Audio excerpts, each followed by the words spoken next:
Conversation. Hmm. Hello. Ah, see what it there? We're mid conversation. Ah, ah. It's gonna be shit because this is not the intended podcast I had. So we just got Mike's, as we said in the forum, Mike's awkward little adopted brother that no one really wanted is now here. We all wanted Mike. Yeah. Everyone wanted Mike. That's a first. I want That's them. that is an actual first. We all wanted Mike. Yeah. But you I'm got gonna be me drinking. instead, I'm gonna bitches. be. I'm gonna be drinking for this entire podcast. So by the end of it, it probably won't even be a podcast. No. And I'm still eating. Yeah. I have a large naan bread still to eat too. So. Nice. I really want. I'm actually so tempted after this podcast to go up to the Indian to get just the naan bread. Just I got a plain one, but I really want to get is it Peshwari naan? What's the name? We've turned into a foodie blog. Here, last week was donuts. This week it's This Indian place is amazing. right. I'm just gonna keep an eye on the Taste of comments India. this week. Yeah, because that's totally worthwhile. Hey, Gotta the get a comment plug in section there for has local been takeaway. my local The takeaway comment is my section's been broken. tandoori. Is that what you're going to say? My local takeaway is my tandoori. They're a great bunch of lads. Is it actually called My Tandoori, or are you just calling No, it my your my tandoori? tandoori, MAITTN tandoori. Right. I don't really know what's my local because I have a Chinese across the road from me, an Indian up the street from me, and a McDonald's to the other side of me. Like, how do you function? I don't. I've been living on kebabs for the last week. Whoever's watching us live, if they'd like to put a comment down so we can give you a shout out, why not? We'll be reading out comments for the first 2 minutes. Oh, Jesus Christ. like, I thought you agreed the stream was going to be called The Dirty Whores. It was. God, yeah, you're right. Fuck. It was supposed to be that, but then I realized we got nominated for an award. Now, it's not like we were in a shortlist or anything. It was literally every other Irish podcast and YouTube show that's around there that I know of involved in this award. They haven't got the names right of all of them because the Yeah. IWF one is now Hope Spring Studios. It's changed its name. Like it's not the same name anymore. What? I'm very confused. Jesus Christ! You don't even know that? No. What the fuck are you on about? The IWF 24/7 channel Yeah, but Yeah. that was Productions ages is now. because I do have 24/7. I know that. That's what I'm saying. Series. I know that. so- That's why I was trying to say that. It has changed its name. That's why. That's It's why I was still getting I at. do have 24/7 because it's a video. Well, that's the name of the videos, yeah, but it's talking about the actual channels.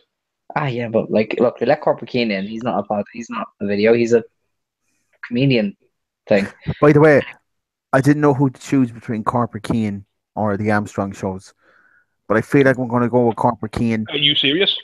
I'm going to go with Corporate Keane just for the simple reason is that I saw Marion Armstrong put his balls between his legs and dance around the room saying, "Would you fuck me? I'd fuck me." I feel like that's a mental image I can't get out of my head anymore. No, I can't get it out of my head either. Yeah, you that's a probably good should have one, won. actually. Yeah, that's swayed my vote. It was fine at the start because he was doing the lipstick. He's going, "Would you fuck me? I'd fuck me." It's fine, but the moment I noticed that he was wearing a morning coat, my brain went, "No, no, no," and then it's just him going, with the fucking balls between his legs, nothing on.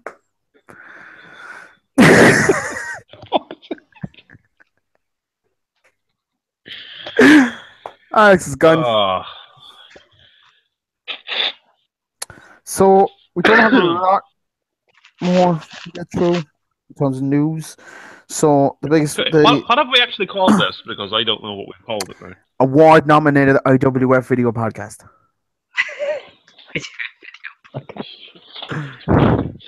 We're going to be running with that for weeks. Oh God, yeah. Jesus Christ, I might get a T-shirt and everything made up. Did you make the Twitter page? Introductions. No, because we're never not going to do really, the yeah, introductions. We have introductions planned. I'm never going to do them. Did you make the Twitter page that you got ready at me because I didn't make? You didn't, did you? Every night this week. It's like people complain that they haven't seen Star Wars because they were working. I've been working six nights a week for the last month. I still got to fucking see it the week it came out. So, yeah, Jason Jordan, yeah, woohoo, yay, boo, boo. Yeah. Jazzy Gabber can't get signed by the WWE, which is the balls. She was the Isn't it? alpha female. Yeah, she's got a couple of discs just Yeah. gone, which is the balls really because she's quite good. That's why they didn't sign Io Shirai though as well, because they were gonna bring her and Kairi Sane over, but then it was like Kairi Sane passed the medical, but Io had a neck problem, so they were like, nah, piss off.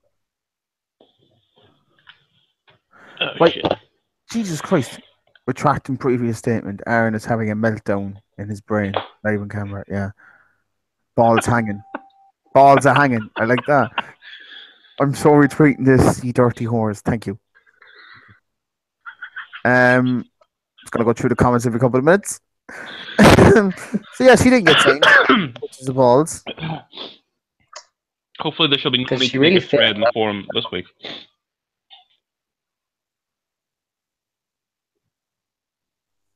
It's just me or is Aaron frozen looking at his phone? Yeah, because I'm trying to No, get he's just news, looking at this.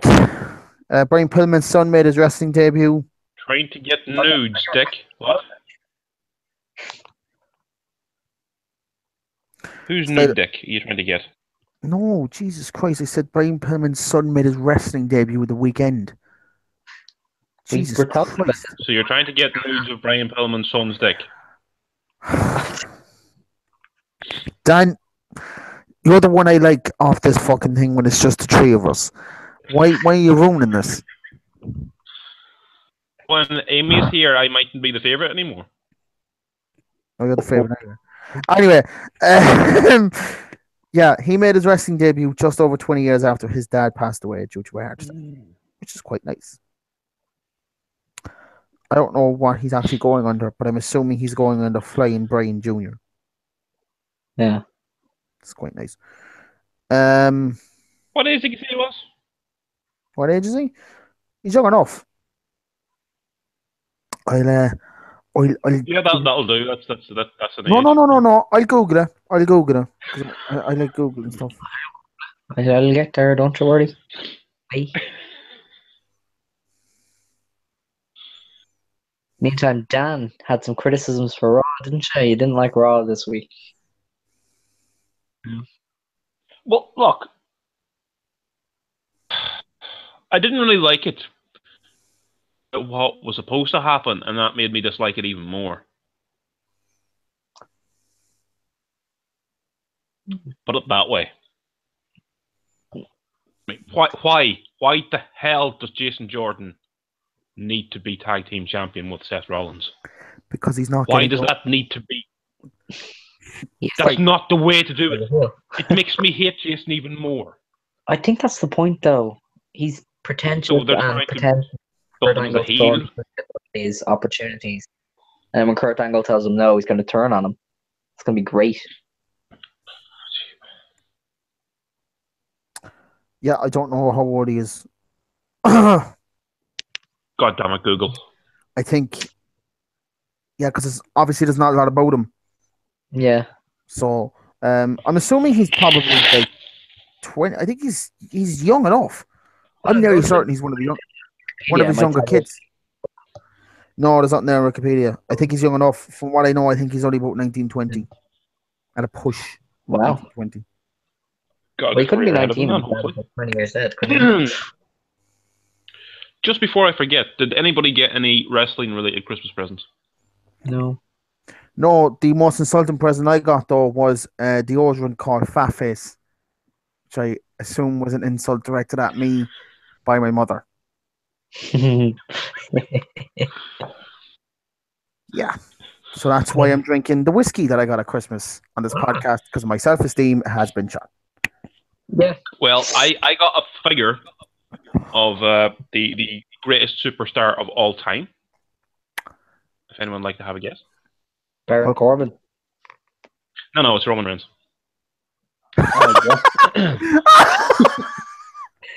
Did the person who get this view go, he likes wrestling?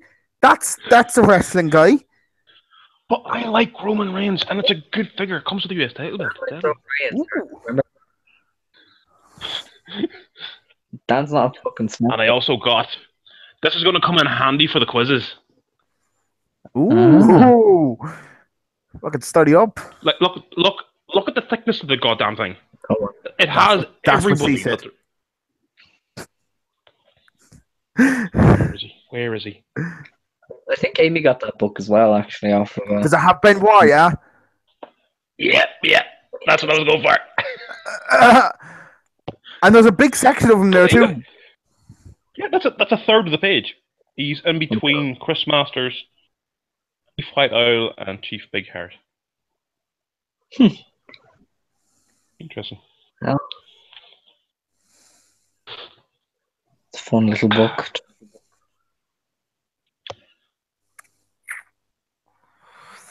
Anyways, shall we move on? Yeah. That's pretty much all. Raw or SmackDown? Just out of interest. SmackDown is kind of weird. Like, it's watchable, but it never happens. I'm just Oh my God. SmackDown under the nose. I seen the reaction that Rusev and Ed in English got. I don't know if it was this week or a Yes. couple of weeks ago. Oh my God, they're fucking. Well, actually, it's not even Ed in English. Let's be honest. It's fucking Rusev. But Ed in English is just riding those coattails. Well, in all fairness, they've got a couple of big reactions. They got a big reaction at Clash of Champions as well, which I would have kind of thought was like, okay, with that kind of reaction, there's a small chance they could actually win here. Yeah. And then, then the SmackDown afterwards, when they came out, they got a big cheer as well. Mm-hmm. People are really into Rusev Day. He's like the #1 merch seller as well. At the moment, yeah. And this t-shirt's not that good even. Like there was no. How dare you? Alright, that is the best piece of merch they've put out for that man in fucking years.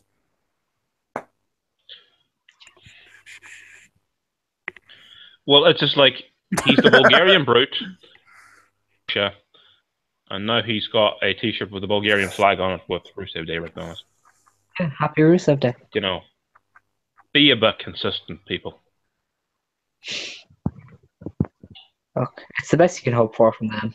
To be honest. If they were going to try and do some proper merch, they should have just brought out a calendar where every single day was Rusev Day. Oh my God, yes. The amount of meme buys they could have got for that alone. Do you know what I mean? Well, like they could still actually make it a usable calendar. Yeah. Days, but just every day is like instead of Monday, word Tuesday, of the Wednesday, Thursday. Just every day the word the word today is Rusev Day.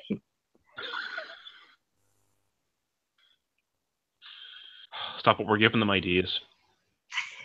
We all know that the best ideas for wrestling promotions come from online videos. Oh yeah, award-winning podcasts, huh?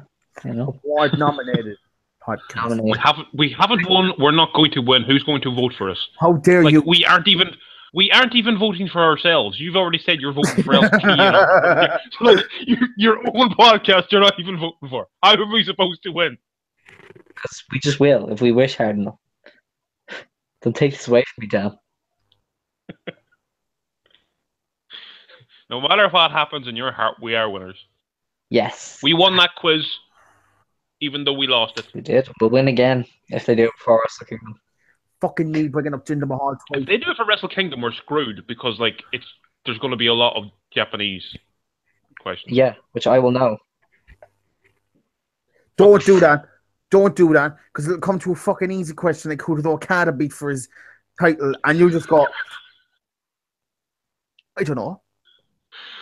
No, do you know what will happen? Alex will go into a full story about how actually happened in the match, how the match came about, and then they'll pick up the sheets and will not have written the answer down. For their rematch of the rematch, okay, after half-hour time limit draw, which followed an hour-long draw, which happened in the. It's like one word. Exactly. Oh, this week is kicking off a great, like, month-long kind of thing of wrestling. Fuck. Still thinking about contenders. I don't know if this is a complete diversion, but Dan might find this interesting. Guess who Mahrez just signed for, or apparently has signed for? Who? Mahrez with Leicester City. to the fellow who had that incredible season the time they won the league and has done fuck all since. Who? Well, by your comments, I'm guessing he's not in the Premier League anymore. He is. Chelsea, 5-year deal, 180k a week. But how much was the transfer fee? Because that shit fucking my head. Well, hang on a second. If they were to bottom the season joking, after they exactly. won the Premier League, it's a amount for him. Jesus, at the minute, he's probably worth maybe 30 million. 42 million or 5 million worth of Van-Ans. Jesus Christ. I don't know. This now, granted, this is from a Twitter page called Football Transfer News, which I've seen put up shit before and has come true within about a week after him saying it. So, To be fair, excuse an me. in-form Mahrez should be worth more than what Liverpool paid for Van Dijk. Yeah, but he hasn't been in for like 3 years. So Jesus Christ, Alex. Fucking Richard Keys over here, though. Fucking hell. I'm first Banter. watching him start Pedro and Willian and go, he should not be doing. Yeah. Why have they bought everybody? Who? Chelsea. Like they've got so many wingers as it is. It's unbelievable. They don't need another one. Well, hang on a second. That probably does mean Willian's available. No, I'd say if I was anybody, they get rid of Pedro, but like I wouldn't want them to. Pedro's more of a left winger, whereas Willian and Mahrez are right wingers. No, Pedro always plays on the right. Hazard plays on the left. That's his spot. I'm Nobody thinking takes his spot. when he played for Barca. Yeah, we don't really. I don't know. Whenever he's played for us, anyway, when Hazard starts, he's on the left, and then Pedro's on the right. Hang on a second there, Aaron. What? He's signing for Chelsea, and you never thought Alex would have any interest in that news at all. No. It's Alex. If I said Chelsea, he might think it just might be a fucking, I don't know, a river in Egypt. Aaron, I'm a Chelsea fan. Even I know that. Is he a Chelsea fan now, or is he a Chelsea fan? Is he a Chelsea fan this weekend? Is he a Man City Probably fan a Chelsea next? fan since probably about like 2005 or something. Yeah, there we go. Yeah, that's what I was on about. That's why I don't take it seriously.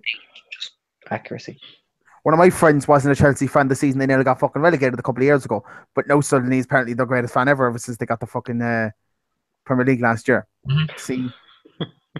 So yeah, that works, yeah. Sure, I'm the same with wrestling. New Japan this week, All Japan next month. Well, who knows? Speaking of New Japan.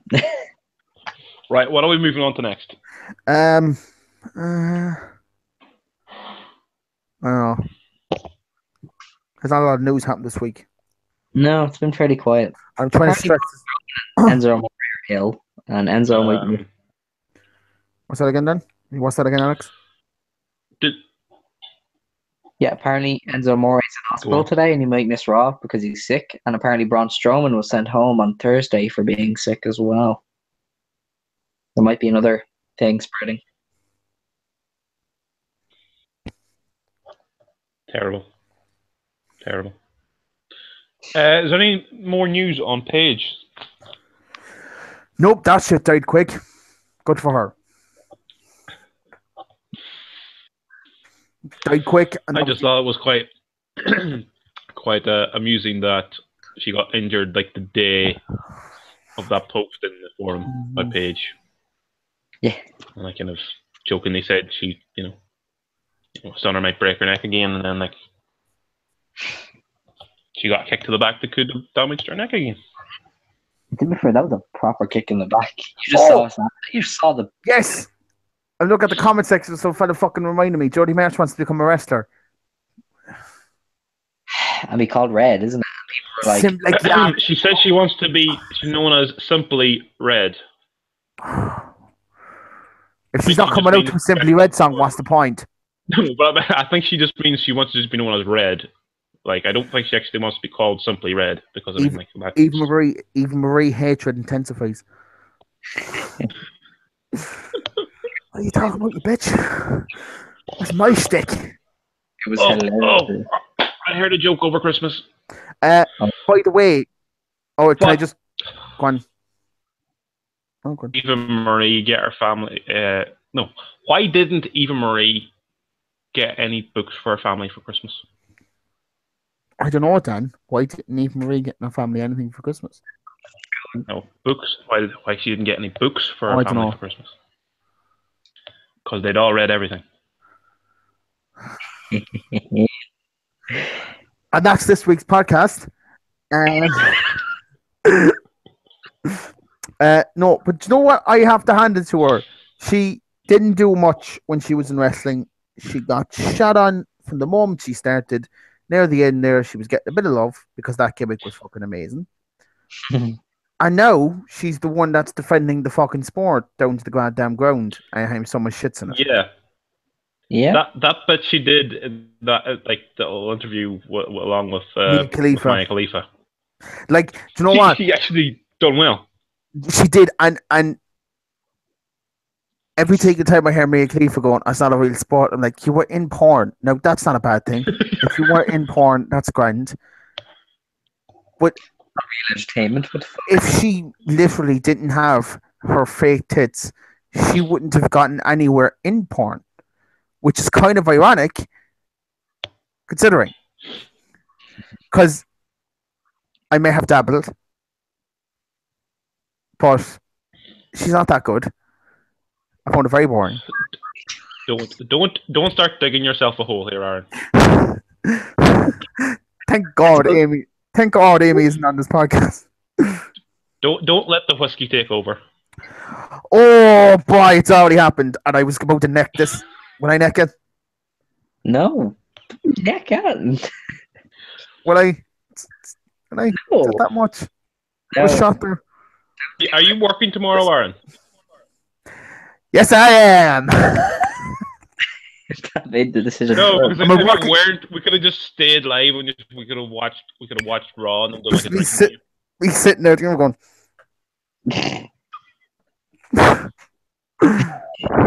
I made the IWF. Ugh. God's I loves the Father Ted's reference. I'm actually working at 8 o'clock tomorrow morning, so that's how my fucking week is starting.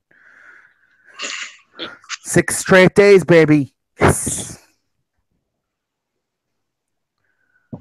God damn it.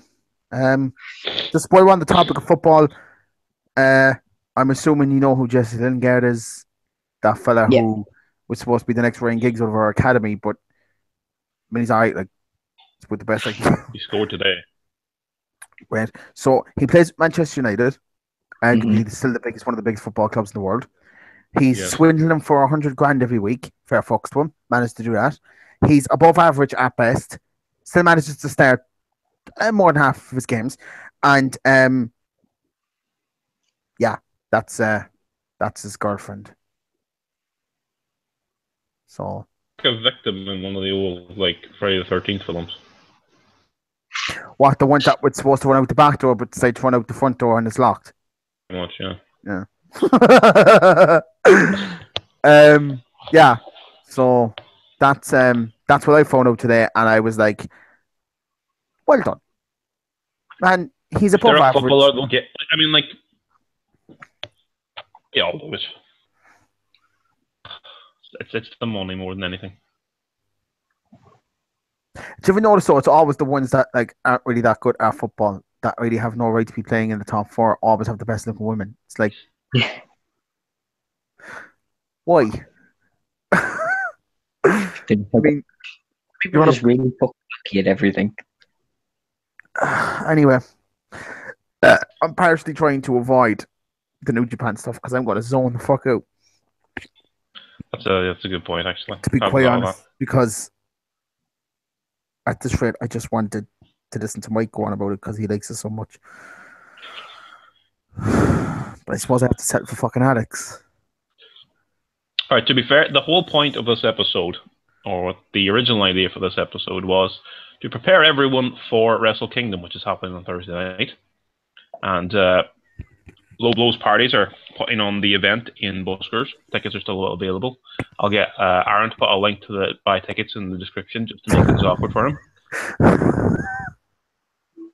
I don't even remember to put links in for anything else that we run. Have you ever seen the descriptions? I posted one link. I'm on my fuck boss and link square.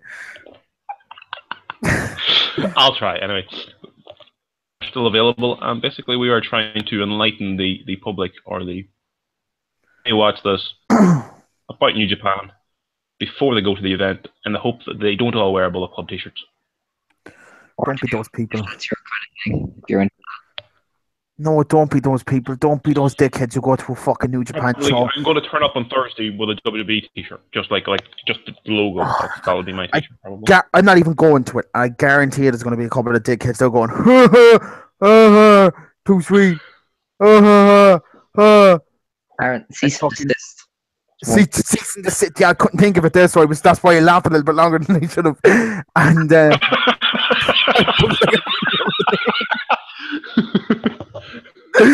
like, I know it's a paper. It's not fraudulent. That's not what I'm going for. Just a couple of tickets just like going, no, sorry, no, isn't it this? Isn't it this now? Isn't it? Pretty much, yeah. It's one sweep. Right. A couple of fellas doing that. A couple of fellas throwing out super kicks when they get too drunk. Super kick party. Just once they don't try and do rainmakers, everybody's okay. Or there'll be some fella with a fucking gummy worm ring going kiss the ring. Oh, Yeah, there'll be. God, that's a brilliant gimmick. Revivals. Sorry. If anyone here with a wrestling company, no one's watching. Just people going around with a Haribo ring. They just even has a wrestling gimmick. Some fella coming up with a Haribo ring. He goes kiss the ring, but they actually eat the ring. God, I'm a genius. I'm a genius. Well, see, the whole thing. If you avoided saying kiss the ring and saying eat the ring, you could get away with it. Like, do you know what I mean? Like, cease and desist then for a bit longer.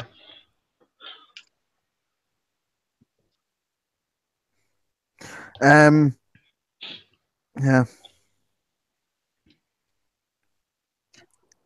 So did any of you just watch that the Elite video there last day? Was kind of where they were doing the behind the scenes for 2017. Yeah. Yeah. The moment where Marty is just sitting in the chair in full gear. Just the funniest fucking thing ever. He's doing what now? They're like in a hotel and Marty's in his full gear, you know, the mask, the hat, the coat, and these two yokes, absolute yokes, rolling up. Miami Fallon's dead. And they go, look at him. Nothing like it. He's around here. Kenny fucking Omega sitting there going, she's like, take a picture, go on. Nothing like it. I have to look at that. I don't even look at it. I have to look at that. It's brilliant. What are you on about?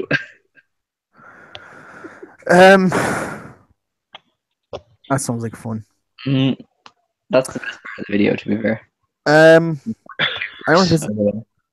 Who won the Pro Wrestling Ulster belt last night? I'm gonna say his name wrong, and I wasn't just Tim Steen, or I think it's Tim Steed. Tim Steen. Let's say Tim Steen. Is it Tim Steen? Yeah. Kevin Owens is awkward, fucking doppelganger. I don't know. Yeah, it was Justy got into the last two because he spent most of the match on the outside going, yeah, I'll get in now. I'll eliminate this one. Then another big fucker would come out and he'd go, I know, the next one will be grand. These kids going, get in the ring. And he go, dirtly. He's like, I don't understand. Dirtly what? Oh, Justy is a national treasure. I like that. It looked like a good show anyway.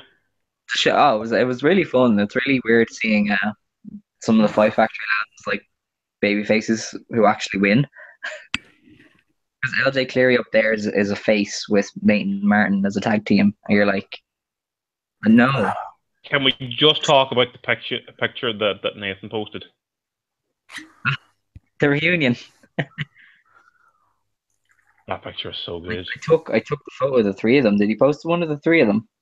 Were they? Yes. Yeah. I took that one. Proud to say, that's the proudest moment of my year. Oh my god, it's brilliant. Rachel's watching the podcast. No, I won't fucking smile. He's drinking. Now I don't trust the view count at the bottom anymore. She's watched the podcast. Why does it say 0? This is why I have trust issues. This is why I've got trust issues. There's no fucking number. Ah, god damn it.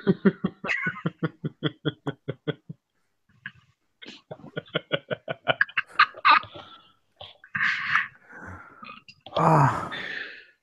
This is what happens when we do a podcast and have no mention of it prior to it. There's something else. We just haven't. Oh! Plus, we aren't actually talking about anything relevant, so. IPW invaded WCPW. And nobody. You ruined it. You were supposed to just move on. That was the point. And now we're going to move on. Because. No, it's been mentioned. No.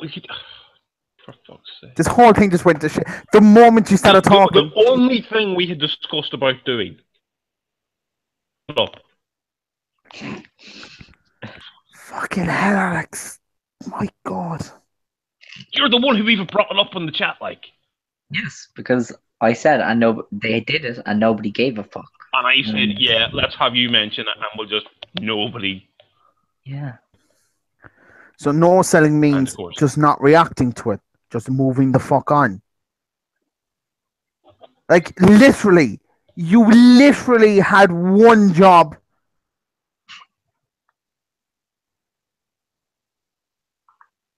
I hate this fucking podcast sometimes, you know that?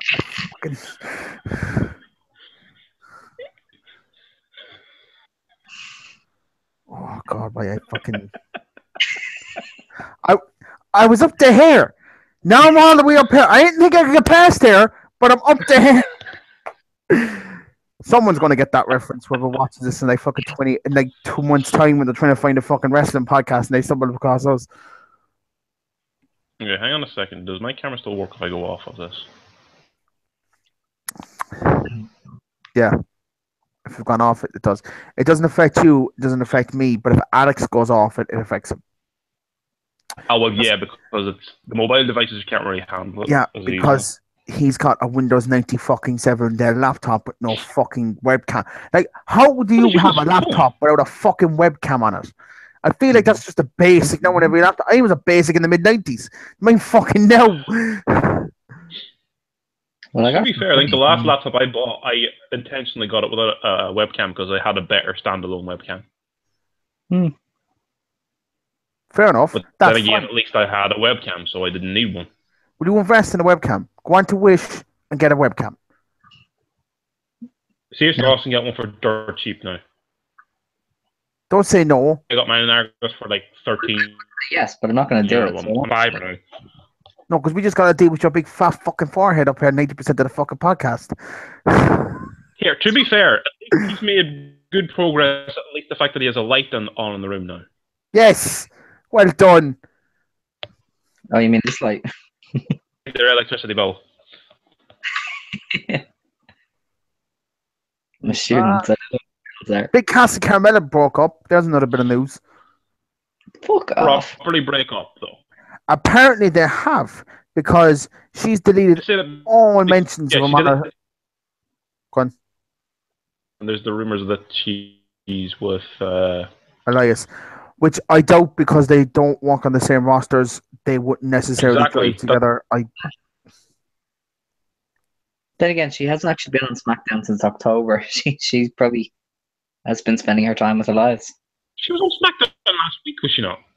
She was wrestled on SmackDown Live. No, but she was on SmackDown. Yeah. She hasn't actually wrestled. Like, she hasn't actually... The bloody thing as well, they keep talking about, like, every week, whenever Charlotte gets knocked down, she comes out with the briefcase and makes no attempt to cash it in, despite the fact that Charlotte's like... That's what I don't like about the briefcase. You know what I do? It becomes like repetitive shit. It's like every time the champion's down. Oh, they're going to do it. It's like, no. Do you know what I'd love? Do you know what I'd love if she was the very first person to last a year with the briefcase. And then Shane McMahon went, you have You to use it tonight or you lose it. And she just gets battered by like fucking Natty or something like that. You're just going, what is that? I mean, I know they won't do that. What? Who did you say about her? Natty. She's the biggest person. Tamina. I thought you said Nadia, and I was like, what the fuck, you want from Tough Enough? Who's that bitch? Oh, fucking Nadia, yeah. Oh my god, I love Nadia. She was great. Well, when she was on SmackDown and then she got drafted to fucking Raw. I know I probably the only one that remembers that, but it's the only memory Nadia I have. and Jimmy Noble. Yeah. She got drafted to fucking Raw and then she goes, now I can finally win the women's belt. And then it dawned on me, why is there any women on Raw? I mean, on SmackDown. They've nothing to fight for. There's no discernible reason to be on that fucking show in the early 2000s. The early to mid. Kind of pointless, wasn't it? It's like when you had that random woman on ECW who just like was there for the lads. Yeah. Kelly. Not that there was anything bad with that, to be honest, but yeah. And she got a job out of it for a few years. She did. So we give her that much. Yeah. Anyway. Oh, god damn it. Let me trawl through Twitter there. Oh, they start the fucking match in Toronto because Jamal Joe got busted open. Fucking patch him up and bring him back out for fuck's sake. Can you imagine being a fan of that and getting cheated out of a fucking main event 10 minutes into it? Fuck off.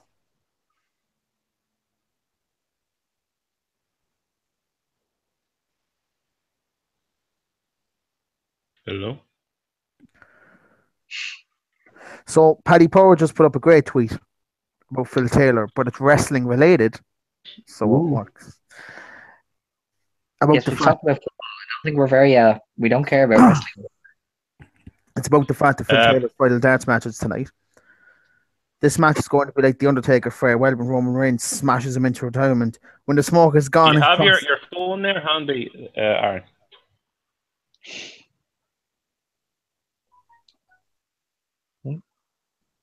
Oh, what are you doing? 76-26-1. It's what? No, you tap yes. What one is it? What one do you need me to hit, dickhead? It says tap yes on the Google prompt. Then tap. Yeah, I did tap 76. 76. All right, cool. There you go. Signing approved.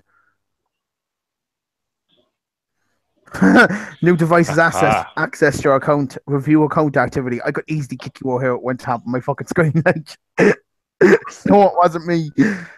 Oh, I'm so tempted, but I won't because I'm nice like that. In all fairness, though, that'll be a stupid thing from Google. It's like to verify you, and then if you go and say it 2 seconds later, no, that wasn't me. It was like, well, device to cancel what? Yeah, logic. Mm-hmm. To be fair, though, Google have pretty good security, so it's almost instant. Like as soon as you log in on that, now it's just like, is this you? Is this fucking you? Yeah, exactly.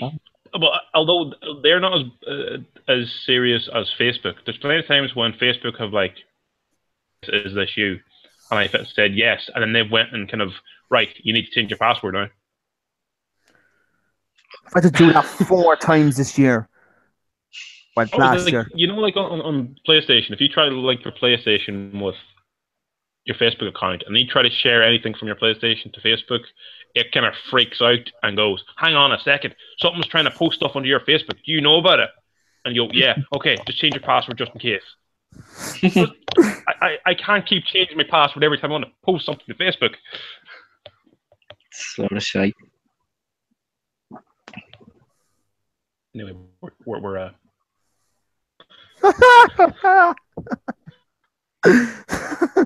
So, I'm assuming on SmackDown, Apollo Crews came out in an American flag fucking jacket, yeah? Raw. Did he? Or was it Raw? Oh. Crews is Raw, isn't he? No, not Apollo Crews.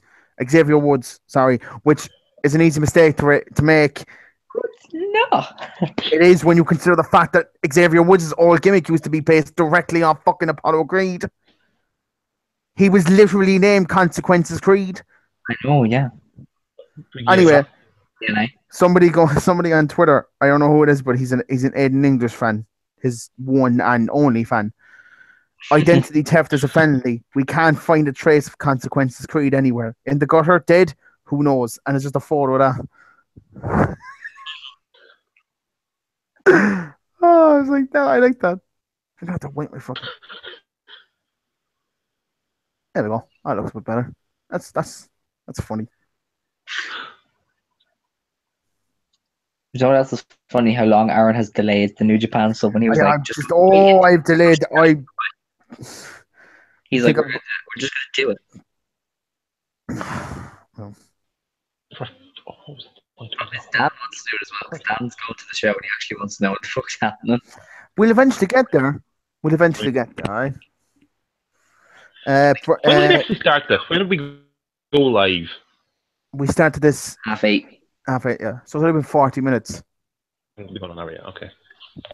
Cord Hawkins has a new T-shirt out. Kurt Hawkins has a T-shirt. What? That's it. You actually wrestled. That's the point of the T-shirt. Move your hand to the left. Hang on, I can't see. Oh yeah, Hawkins. What do we see? That's the T-shirt. No, What does it say? it's just Is that the amount of matches he's lost? yeah, which is That's great. Which is a lot. It's 154. Oh. I'm trying to understand the logic here behind WWE merchandising. Like, if he wins on Monday, that T-shirt is already irrelevant.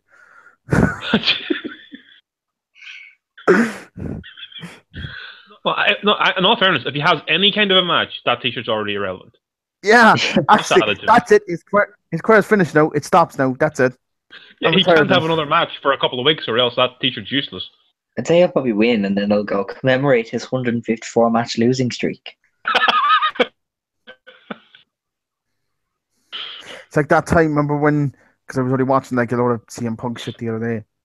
It's like, remember when he went out to face John Cena and he had the best in the world top, and for like maybe 2 weeks after, people were buying the top at like $500 on fucking eBay. And he came back and then immediately went on to WWE shop. Just like, you fucking get, you fucking idiots. Yeah, I think the only difference was the ones at that show had the date on it and all that. Yeah, that was the only difference. Released, yeah. Whereas the ones they released after that didn't have it, so that was excessive. Worth fucking 500 quid. If you go to look for them, you could probably buy a replica of them online for like a tenner. You know what? It's not that easy to find. Punk, I've been trying to find at least a decent one, but I can't find one anywhere. The best in the world one? Like, I can't. Yeah, the best in the world with the white one. I can't seem to find a decent knockoff of it anywhere. Well, I found one on Wish, but they use the photos that, so I don't know what the quality's like. And I've bought some things off Wish. No, they haven't gotten. For a tenner, I'll be willing to go for it. I bought a jacket off Wish, and then I realized they were Japanese grade sizes. So I feel like extra large is probably a small. Definitely. So I'm not looking. I know my cousin is normally like a large, and he bought a Christmas jumper, and he had to get, and it just fits. Right. All I heard there was he's an extra large. He had to get a jumper, and it was a. He's and it a just fits. large normally.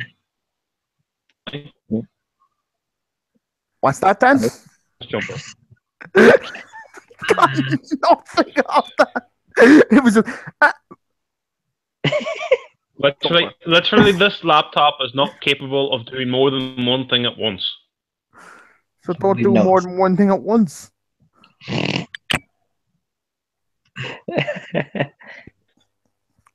Right. Thing at once. Alex fucking bore us there for like 40 minutes. We can say no. Don't do it. Don't do it yet. I can't fully concentrate. I'm still trying to do shit. You're not going to fully concentrate anyway, so shush. No. Jim Cornette say anything during the week? My phone immediately went to him, Cornette. which I suppose isn't too far off. Him. Did your phone not know by now? You'll be surprised. I don't fucking search for Jim Cornette that much. Just when I need to find his awesome fucking promos. Just search.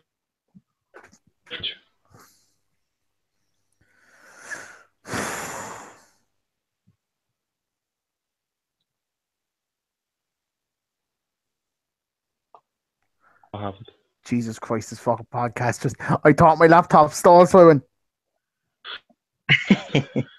No rain for you to tell us about Jim Cornette. He didn't say anything. He's not going to do it because he's a pussy twat who knows that nobody will know who he is in Japan, and he'll get absolute silence. No, I'm you know so what? gonna And do if they something, did so know I'm who, kind of and if they did know who he was, they'd actually appreciate the fact that he's there because he's damn good at what he fucking does. Yeah, Just remember, we all have to do the New Japan thing because Mike isn't here, so I can easily kick you from this fucking video stream. That's true. Yeah. Doesn't change the fact Jim Cornette's not really that good. He just insults Kenny Omega to stay relevant. does he? Yeah. Because you never hear about Jim Cornette, and then he insults Kenny Omega, and it's like, oh, Jim Cornette, yeah, that chap. He's been insulted Kenny Omega before; it was cool. So Because you don't insult Kenny Omega. he also doesn't like him for a legitimate fucking reason, which you probably would. See, there you go. You just think he's some dickhead who just started jumping on the bandwagon the moment Kenny Omega. Not like him for the same reason that Dave Meltzer does like him. What's that? What's Are you that, talking Dan? Like clearly, Dave Meltzer likes Kenny. Clearly. Jim doesn't. taste? But Jim has a legitimate like- fucking reason as well. Like even before the shit that he was doing now, he didn't know There's so. a legitimate reason, and it's not. It's just like, oh, he Right. So when Kenny Omega, kill his dog or no, before he joined New Japan, before he got big, essentially before Kenny Omega was Kenny Omega. the 8-year-old in DDT, which is there you very go. That's where you're wrong. That's not why he doesn't like him. This came after it. This added on to the general hatred he has for Kenny Omega. Jim Cornette's very old school in how you just get out of bookings if you don't if you don't want to do it or if you're injured. Tell him the truth. So when Jim Cornette was the booker for Ring of Honor, he was booking with Delirious, and they had a match that Kenny Omega was supposed to be in. I think it was Final Battle about 10 years ago, 7 or 8 years ago. I'm not sure. And he said to him that he broke his foot, and he sent him an X-ray to say that he broke his foot. But like 2 days after Final Battle, he was in Japan wrestling for someone. Yes. And Jim Cornette found out about it and essentially barred him from Ring of Honor for the length of time that he was there, which is an incredibly cunty thing to do. Away from that, when Kenny Omega tries to explain himself after why he sent that photo and why he said his foot was broken, it's like, it was a joke. Like, why didn't you show up then? It's a good reason. Don't fucking back out. It's a bit like if someone didn't come into work going, I can't come into work because my dad died. And then you go on his fucking Facebook page or Snapchat 10 minutes later, he's in the middle of a fucking bar. He's in the middle of a bar going like this in the photo. Like, indie guy no shows booking. Oh my god, oh Lord Jesus. Indie guy no shows booking like a cunt because he said he was injured and then goes over to Japan and wrestles over there. Like, don't do that. Don't, like, Jesus, how the fuck you expect him from order to go? Fuck you then. Yeah, I don't know. Matt Riddle's done it a few times. No showed. Tommy Dreamer did it at CCW. It happens. Deal with it. Oh yeah, he was supposed to wrestle for CCW. What happened there? Fuck me, I forgot. You're the CCW guy here. I need to ask. Actually, I need to find out about that. I'll eventually see one of them around the place. I actually forgot he was supposed to wrestle for CCW. How did I forget about that? I think it was because Sabu got announced and I just sort of just lost it over my head.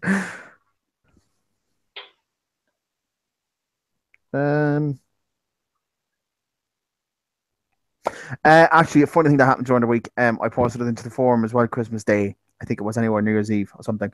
The fact that Sid Vicious or Psycho Sid didn't show up for a fucking in the event. Now, the story in itself is already fucking hilarious. The fact that EC3 decided to just dress up as Psycho Sid and just fucking That's brilliant do the thing himself. as well. Completely dead face the entire thing. That's great in itself. Did you hear the recording of Sid backing out of it? No?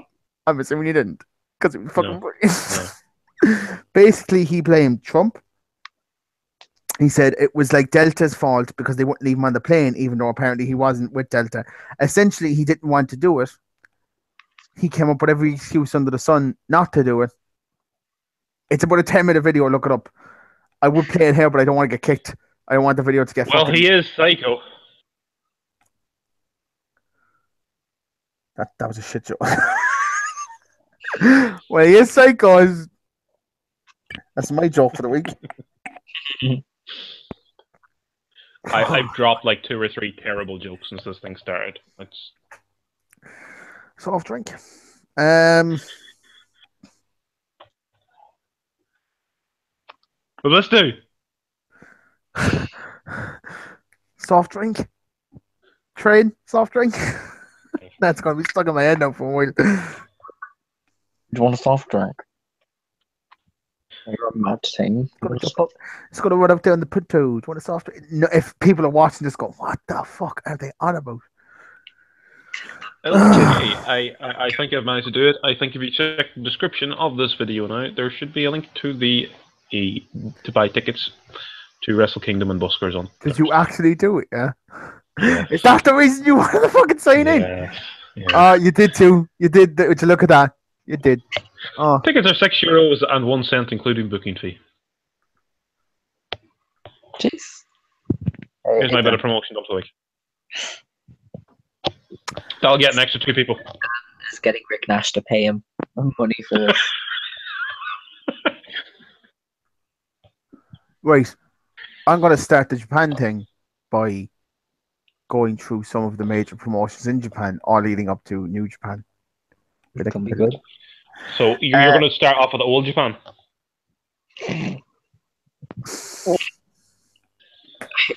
Dan, get off the fucking podcast. Get off the podcast.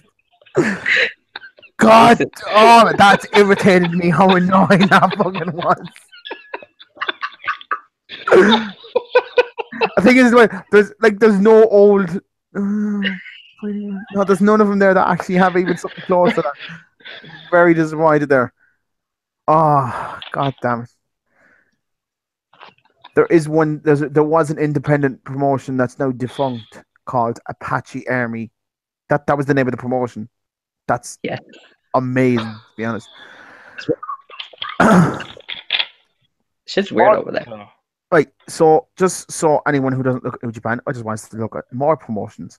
There is many promotions in Japan. The biggest ones are the top 5 in terms of male wrestling, which is All Japan, who's got a resurgence as of late. Dragon Gate. DDT Pro Wrestling, which apparently had their fucking champion as that dick flipping prick from like last year. Pro Wrestling, where he was for a very long time last year. He was the Heavy Metalweight Championship, which is a comedy title. Whatever.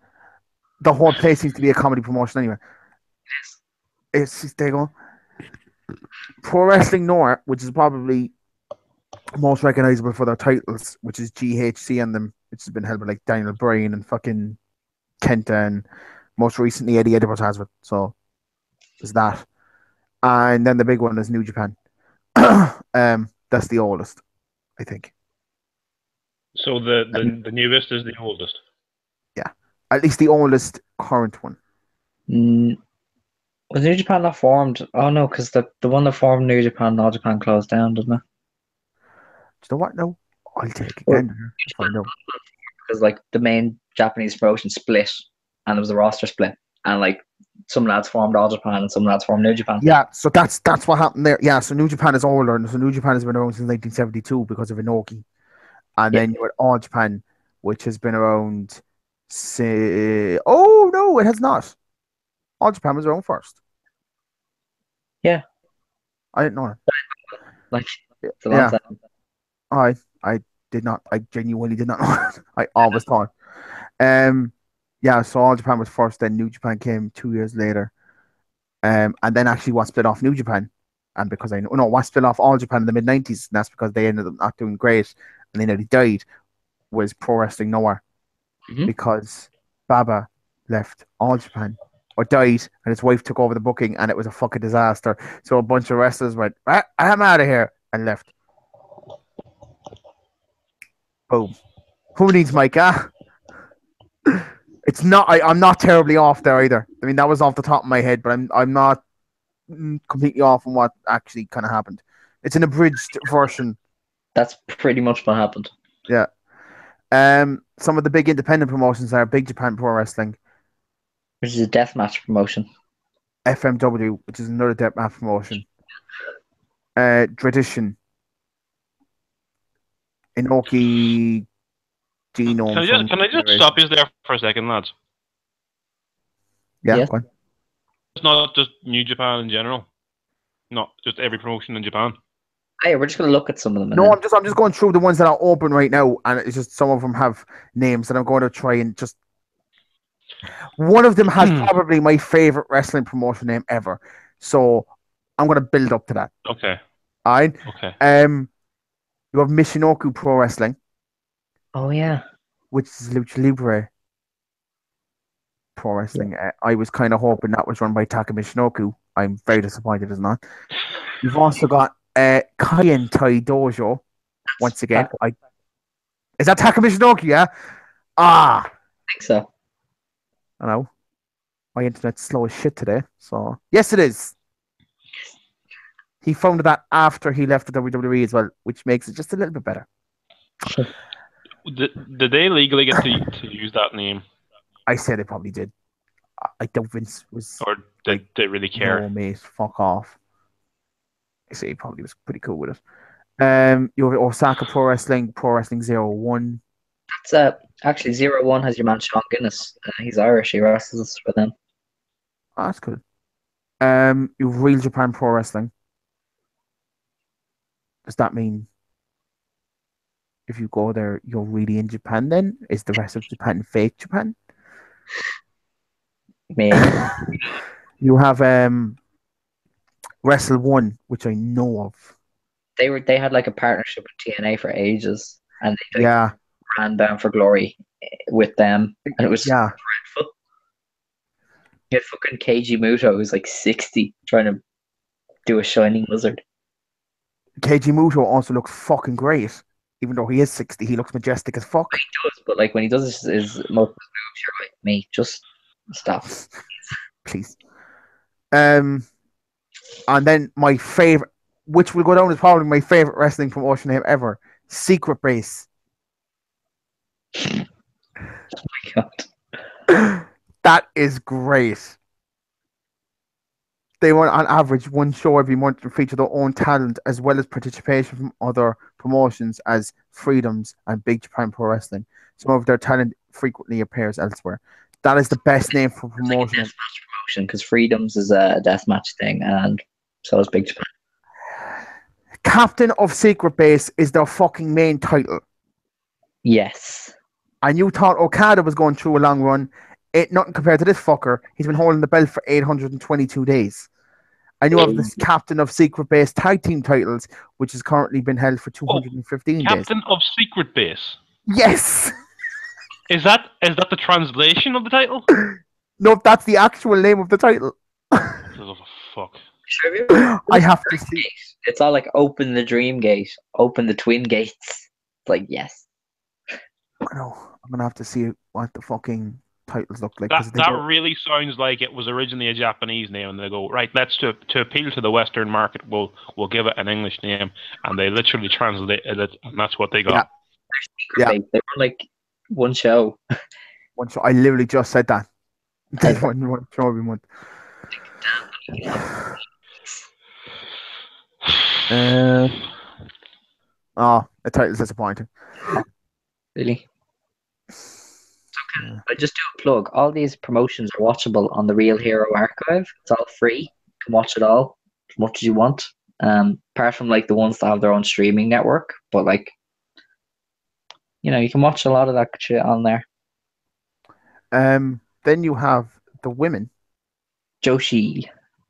You have Ladies Legends Pro Wrestling, Oz Academy, Pro Wrestling Wave, Sendai Girls Pro Wrestling. You have probably the biggest one, and I think Tony Storm is currently the champion in Stardom. World One. Yeah, in Stardom. Yeah, and also another favorite wrestling name promotion of mine, Ice Ribbon. Ice Ribbon's actually really good. They have like this weird style, which is like fast paced and good. They're like main events are meant to be fantastic, from what I've heard. Oh, the title names are just fun. They just crowned a new champion though. Did they? Ragi Kurumi. I definitely butchered that name anyway. Other champions include Azure Revolution. I ain't fucking trying those names. And Tashuka Fujimoto is their Triangle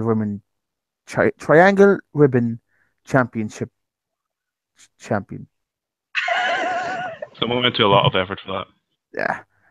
No, I'm assuming I was supposed to say Triangle Ribbon Champion, but I said championship. So I just thought I just went with it. The former tag team champions were named This is Ice Ribbon. Oh. Okay. You go. They've got a big ass roster as well. Mm. It's all women. Is it all women? Joshi. It's all women, no men. What happens if a man shows up? Do they just like cut his balls off or something and just go, "You women now"? Don't wrestle there. You don't book them. Some of the major promotions that have died over the number of years. I'm not going to go through all of them because there's a fucking lot.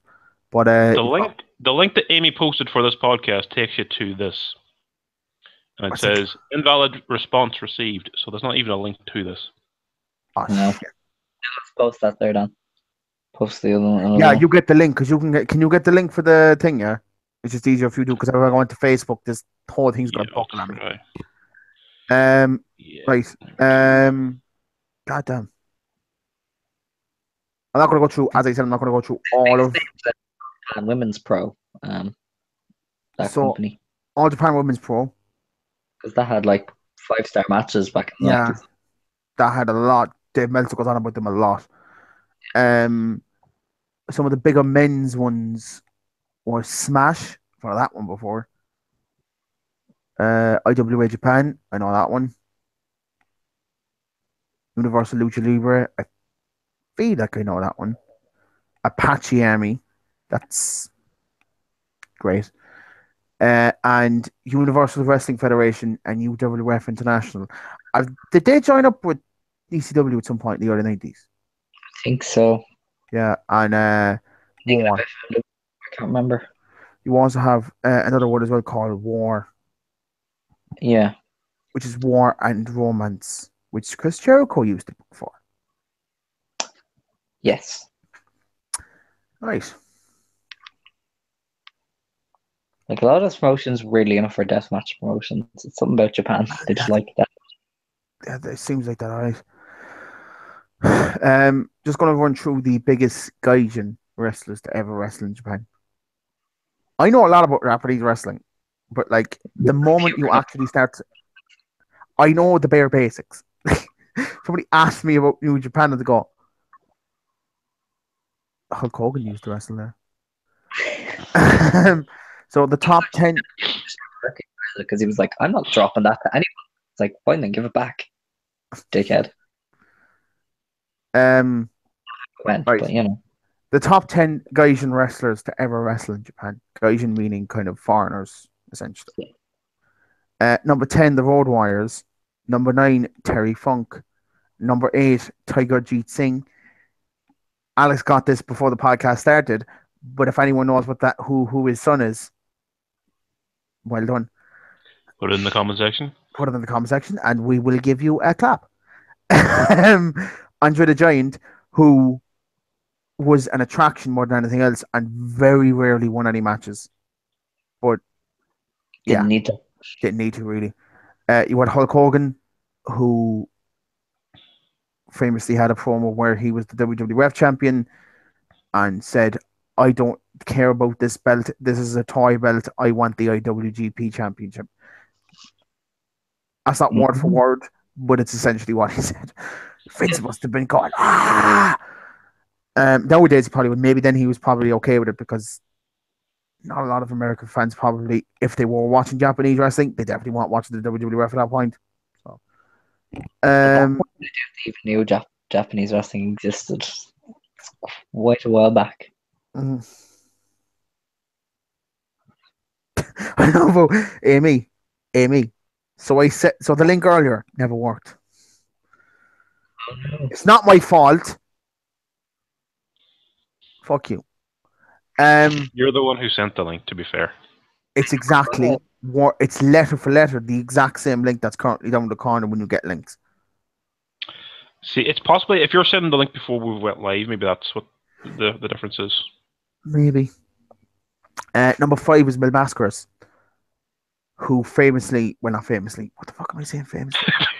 Who said to Bruce Pritchard when they asked him during the 96 Royal Rumble? I think it's 96. Was that the one that was in San Antonio that Shawn Michaels won the belt against Sid Vicious? I think so. They had a crossover with a lot of luchas, and they asked him to do it. He said yes. And when they told him what was happening, he said no job. He literally would not job in a fucking Royal Rumble. So I think he just sort of just left. No real fanfare to it. He just left. Yeah, Del Rio's dad. Because if he is, that makes a lot of sense. Or now, are they related? I think they're related. I don't think he's dad, but he's like his uncle or something. Oh no, I'm going into the fucking Destroyer. Jesus Christ. Spoiler, number 4 is the Destroyer. Number 4 is the Destroyer. He only exclusively worked in Japan, which, considering he's an American wrestler, is fucking insane. You know, I'm actually surprised. Oh wait, we'll do it at the end. I was going to say something there. Oh, I got my mask down now. Wikipedia, lads. Fucking great. Friends is coming back to Netflix.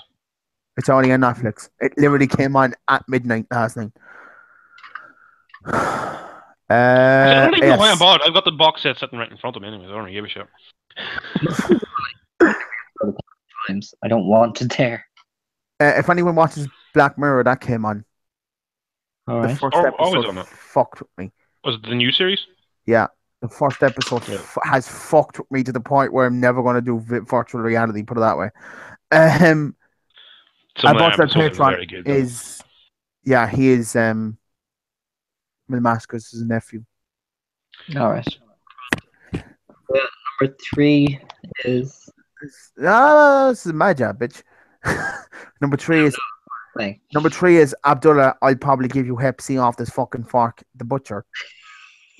No, sorry. I'll give you Hep C off this fork.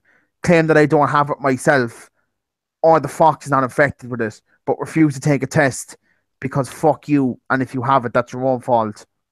The butcher. Bruce O'Brody is number 2, and Stan Hansen's number 1. Yeah. Little tidbit found out on fucking Jim Cornette's podcast about 2 weeks ago. The reason that a lot of American wrestlers went over to Japan was because essentially it was more money. Like, could be 2 to 3 times the amount of money that we're going to get in America for like half the dates. And I like when you look at it that way, you're just like, Are you sure it wasn't just revenge for Pearl Harbor? What the fuck? They're just going to send American wrestlers over there to just fuck shit up, and yeah. Yeah.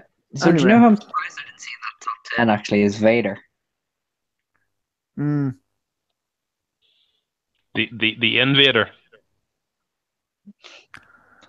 Dan, leave. Just like, can somebody just UWF. Best thing is I haven't actually drank that much yet. put, UWF. I just going back to UWF. I what? don't think UWF was. That wasn't the one that joined up with No, ECW. he's a shoot promotion. Yes, that's what that was. Shoot wrestling, wasn't it? It was very. It was very weird. It didn't last because all of the roster got injured, It lasted or like 6 years. 90%. The others lost. Gonna soon afterwards. Fujihara, Takada, Sandman, Tiger Mask was there, but he wasn't wrestling as. Oh no, he was the original Tiger Mask wrestler. Maeda, Fujihara, Takada, Yamakaze had been mixed martial artists before joining New Japan Pro Wrestling, and they began incorporating realistic moves, including submissions over the kickboxing style kicks. Jesus. Which created a new form of wrestling called shoot style. Yeah. Which has evolved into the modern day strong style, which is still watered down a lot from what it used to be.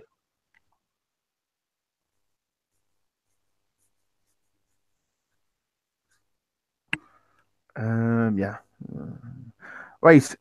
This is where my known. Oh no, some of the foreigners they hadn't said that one of them was Finley. Do you know his son wrestles for New Japan Yeah. actually? He's in the Bullet Club, isn't No, he? Isn't he? no, he's just young. No, I feel like he's in the Bullet Club. I feel like he is. That or Isn't everybody in the Bullet Club? That is it either him or his or wasn't a long time ago. That's it. Scott Hall's son. He's in the Bullet Club, yeah? Yeah, no, he's kicked out years. There's only like a few. I'll go through the members of that like now. Oh my god, we're gonna be here for fucking an hour.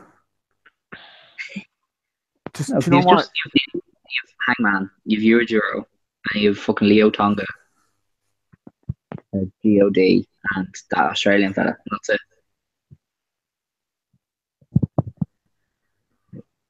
I feel like you're missing out some vital names there. I feel like you're missing out some vital names of the Bullet Club here. Of the current Bullet Club. Bullet Club. So am I just Current Bullet Club? I don't think he's missing anybody. Who is it that you think is in it that I have missed there, Aaron? Cody Rhodes? The Elite. Being the Elite. Me and him, Skrull, Bucks. I thought that was just like a marketing thing, but they're all still generally part of the Bullet Club. Well, yeah, they are, but I just put them on to one because everybody knows them five. Like, Well, then say it. That's the point of this. you said we're going to be here Mike wouldn't have. Just say Kenny Omega, the Young Bucks, fucking and Cody Rhodes. Was it that hard? It was 3 fucking names. Oh my god, you're driving me to drink. You know that? Mhm. I regret that. Fuck. Ah, Right. go on. So, Number 4. if people didn't know, on January 4th, we get Wrestling 12. You're blocking your microphone. Intentionally. And basically, they've like announced most of the cards. Probably going to be a few multi-man tags as well on the undercard, but it's basically just the Rumble, which is their shit battle royal thing where you see like old has-beens mixed with people who just couldn't get on the card. It's usually kind of fun, but it's never like great. Wait, can you tell us before we get into any of that? I don't want to know what the card yet. Card? No, I don't want to. I don't want to know anything that's in the card yet. I don't want to know any of the booking that might be on the card yet. Tell us the reason why they do it on January 4th. For the To be love of fair, God, give it. show is traditionally the biggest show in New Japan's history. They've all evolved from what it originally was, which was just that, to Wrestle Kingdom. Was it that hard? This is what we're trying to do. I'm trying to give a backstory to why things happen there. Some of the bigger things that people would care about. If you want to do historical stuff, you Google that shit yourself. That was the point of this. Ooh. That was literally you didn't do any research, did you? You're just gonna base all this off the shit that you just know, isn't it? He's gone off. Previewing Wrestle Kingdom 12, which is what I Yes, came here. and we're also giving a history into New Japan. It's like a starter. It's like a starter's. All right. It's like if somebody opens up a fucking. There's a book here somewhere that I can just grab. Come on, for fuck's sake. It's like me asking you, why did they just? It's like if someone opens up a book, they're not just gonna go. Not gonna hit the very first page. And like acknowledgements, let's say, and have you just go on January 4th, Wrestle Kingdom 12 is on. Here's all the shit that's happened. No, I want some sort of fucking history to it. You had Aaron, you tell me. Oh my god. It's lasted on me. I love how this was supposed to start with Mike, went to Alex, and now it's on fucking me to give some sort of backstory on fucking New Japan. Stupid questions. Nobody gives a fuck why it happens on January. Because that was the point of this whole thing. It was. I do. You literally asked me what I wanted to know. Okay. Oh my god. Right, I'm just. Do you know what? No, I'm just going to do it myself. Jesus Christ, I'm going to ask you questions when we need to. Fuck me. God damn it. We are a very professional podcast. Up the hair with you. Right. Wrestle Kingdom 1 was 12 years ago. Yes. In the Tokyo Dome. The reason, from at least what I know, the kind of reasoning behind that is because usually there was always, even before New Japan started doing it themselves, there was always a massive show in the Tokyo Dome in Tokyo every year, anywhere on January 4th. It was their way to kick off the year. Before that, it was Token Shindu Chapter 1 was the last show before that. I feel like there was a lot of them. Oh, damn. Right. So, God, Jesus Christ. So, this has just gotten, yeah. So, there has been one inside there since. It's not been that long, considering how all New Japan are. It's not been that long. So, we'll say 4, 3, 2, 1. I think it's only been since about 1991 that they've been holding shows like this. Oh, no. 89. 92 was the very first show they had on January 4th. That was their first one. And it was called Super Warriors in Tokyo Dome. Mm-hmm. Then it was called Fantastic Story in Tokyo Dome. Battlefield, Battle 7. They just jumped from name to name for the first 20 years, and then they just said, we're calling it Wrestle Kingdom now. Yeah, so basically they just kept changing the name. They had a consistent name from 96 to 2004, which was called Wrestling World. Yeah. Except in 98, where it was called Final Power Hall in Tokyo Dome. Then you had Tucon Festival Wrestling World 2005. Then they switched it to Tucon Shindu Chapter 1, and then since then it's been called the Wrestle Kingdom in Tokyo Dome. That's the official name for it, like. Yeah. And the very first show drew 50,000 people.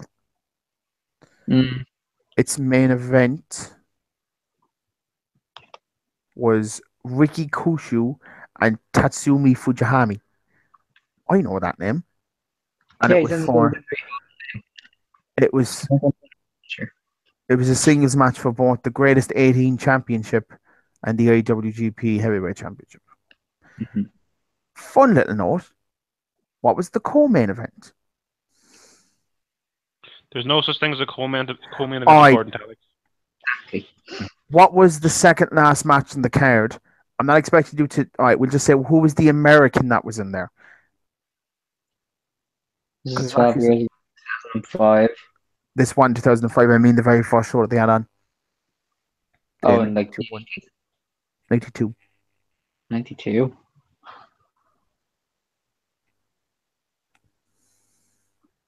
I don't want to sound like a twat, so I'm just not going to guess. But I kind of think I know who it is. No, go on, say it, because No, I'm just not saying it. I was going it to say was, Hanson, but then I was like, he's probably retired by then. he wasn't actually. He didn't retire until 2001. Yeah. It was actually Lex Luger. Fuck off. Lex Luger versus Masahiro Chono for the WCW title.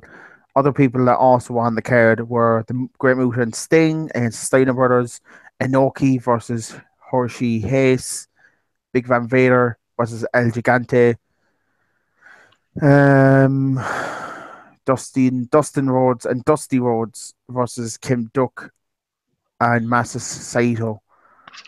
In his first few years, they had a lot of names from a lot of American names in them. A lot. WCW. They used to have a fucking working partnership with WCW. What am I talking about? Also, Aaron Anderson and Larry Zabrisco versus two Japanese lads that I butchered the last couple. These things are super Japanese. And I ain't fucking trying it. Like, Oh, I thought that was an attempt at one of the names. Yeah, kind of the year after was when they had American people on it.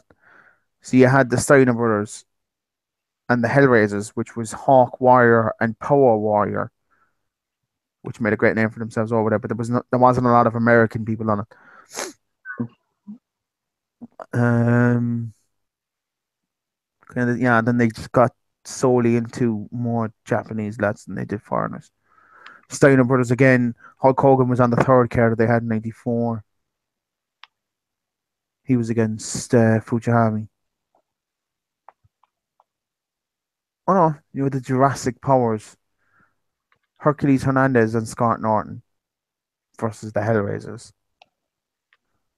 There was this whole tag team thing has only come in the last couple of years where there's a lot of tag team matches on the undercard because there's a fuck ton of singles matches on these and there's like 14 match card and there's only 1, 2, 3, 4, 5 tag team matches on the card. Or 14, there's 9 singles matches, which is. Let's realize as well, a lot of those would have been imports, and then but a lot of those, it's a different booker as well. Like when Gato and shit came in, tags would have been failed. But it just seems like they padded it now with a lot of tag team matches and they didn't then. So you kind of had the Steiner Brothers on the card, Inoki defeated Sting. Again, you had the Hellraisers on the card, I think. Did you? No, you didn't. They were gone at this point. The Steiners are still there. So there's that. There was a Final Countdown BVD in '96. There was no tag team matches in '96. Oh, there was one. Sorry, there was one.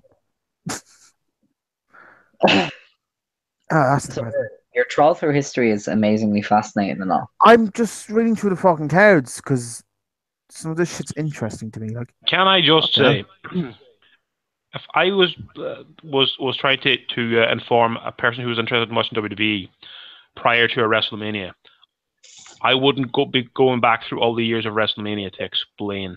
That's what I was. Oh no, I'm just pointing out. I kind of more started this because I just wanted to see the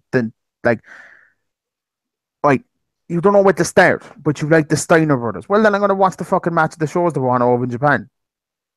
Here's the thing, though. A lot of that old New Japan content isn't on their New Japan World because it's not their property. Really? Yeah. There's Japanese TV companies are horrendously horrible for letting wrestling companies have their own content. So a lot of the older stuff isn't on New Japan World. So stuff like that you might not find, and it might be impossible to find.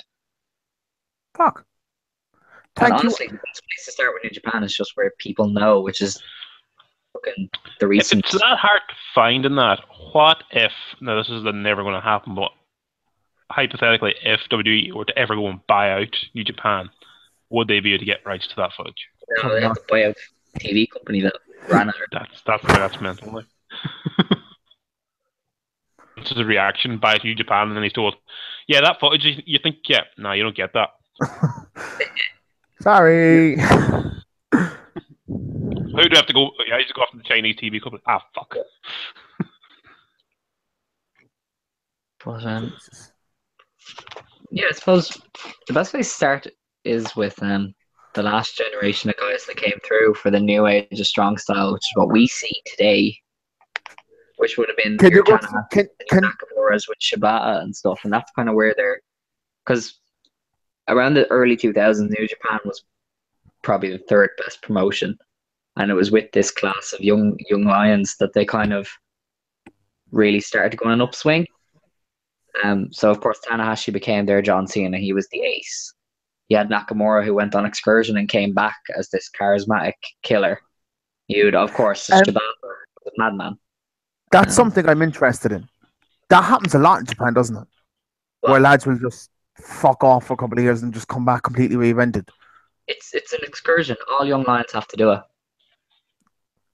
Well, not all young lions, but like the ones that see promising, they get sent to USA or Mexico. Is that kind of like in 300 when the young fellas are like 12, they have to go off and fight a wolf, and then if they survive and they come back, they can become a Kind of, because it makes them create a gimmick that will get over outside of Japan and expand their horizons. Interesting. Like, you know your man Hiromu, you probably won't know him, Hiromu Takahashi. He's in the junior heavyweight title match. The name sounds familiar. You know what? Nakamura, right? Perfect example. Before he went on his excursion, he had short hair, he wore black trunks, and he had no charisma whatsoever. And he went to Mexico and kind of discovered he had to show off. And it was when he came back as the King of Strong Style that he had the hair done. He came out to the fucking song looking like Elvis, and he developed charisma and character. And that's what the excursion does. Takes you from this young lion to a proper made wrestler that could do well. Aaron's gone. No, I'm not. I'm actually not. No, I actually do need to ask the question because Nakamura being the champion brings up something that I had in my head that I wanted to bring up, but I was going to ask Mike because I knew he had a bit more detail into it. Which? For people who see Kurt Angle with the IWGP Championship, right? What actually happened there? Because he wasn't actually the IWGP champion, was he? He was like, he had the IGF title, which was that Inoki Generation Federation or something, and they merged the belts, and he was IGF champion. But then, of course, he wouldn't defend the IWGP championship, so they just don't. Wasn't it handy? It was handy then as well because they were actually that was just around the time they broke up, wasn't it? So yeah. Inoki still wasn't on good terms with New Japan, and they still hadn't even attempted to fucking join back up yet. So when they gave Angle the belt, New Japan were like, "We've got a working arrangement now. Can we have it back?" New Japan are kind of like that though. If you won't defend your belt when they say defend the belt, they're like, then fuck off. Yeah. Brock Lesnar was like the IWGP champion, but he vacated it because he wouldn't defend it. So they were like, piss off. So. Well, that wasn't. I'm going to look that up because I don't think that was necessarily the full story. I think that had something to do with him not being able to show up. But I know he wouldn't defend it as much as they wanted, so they were kind of like, then you have to vacate it. But I know he did end up just pursuing other stuff as well, but that's why he wouldn't defend it. And he got into a massive lawsuit with the WWE over that as well. So that's why they won't actually push Ibushi. Because Ibushi won't sign a contract, so they're like, if you don't have a contract with us, we're not pushing it at all. Like they've learned. So he was with New Japan for 2 years. Yeah. Lesnar won the New Japan Pro Wrestling show in the Tokyo Dome. Lesnar is one of the few American wrestlers to have held this belt. Yeah. He renamed his F5, the Verdict. Because he won the court case against Vince. Yeah. And they probably couldn't say F5. In all fairness, you could they owned it. Yeah. Call that I don't know. I'm probably wrong in saying this, but he might be the last Gaijin to have held that heavyweight belt. Hold on. I think he might have been alright. Because I don't know another point where another American might have been able to hold it until Styles. Yeah, it would have been Styles because I know they had MVP and he didn't work out. And Right. before that was Tanahashi's belt. He defended his belt against Giant Bernard. Yeah. People who don't know who Giant Bernard is, that's A-Train. A-Train, one of the trainers in WWE. That was the first time. Legend in Japan. It's unbelievable. That was the first time there was any sort of American versus American title match in New Japan since Vader versus Stan Hansen in 1990. What actually happened and the reason he had to drop it was because of visa issues. Ah. Then Tanahashi won the belt. Yeah, of course. Fun fact, Lesnar continued to possess the physical IWGP Heavyweight Championship until late June 2007. I had heard that. Again, as one of those things, would you be stupid enough to ask for it back off of him? Yeah. Approximately 1 year later, on June 29th. Oh, this is where Angle gets it. So Lesnar defended his IWGP Heavyweight Championship against TNA World Champion Kurt Angle in a champion versus champion match in IGF. Yeah, so it was not a legitimate belt. It was the IGF belt. Yeah. It became that, and they don't recognize it. So Inoki has stated Lesnar was the proper champion, as he had not defended the title, has not been defeated for the title. Angle would defeat Lesnar by forcing him to tap out to the ankle lock to win the IWGP Championship, which was basically, it was still the IWGP title that was recognized by the IGF and TNA. That was Lesnar's last match until he signed with the WWE. So it was like a bastard child of the actual belt itself. It was like if TNA when they had the WWE title and they went, well, he's still champion, but WWE were like, fuck off, he's not. It's clearly he's the fucking champion. Like if Punk fucked off to them instead of claiming he was WWE championship like that. Yeah, that's fucking awkward as fuck. Man, Lesnar's a prick. Yeah. So that's kind of the thing, though. That's New Japan. They've been burned a lot, so nowadays they're just like, we're pushing our own guys. Which is fair enough. We look at it that way, it's fair enough. Like. Yeah. Because people always complain, it's like, oh, they don't give belts to guys without contract and blah, blah, blah. And it's like, yeah. I can see why, so.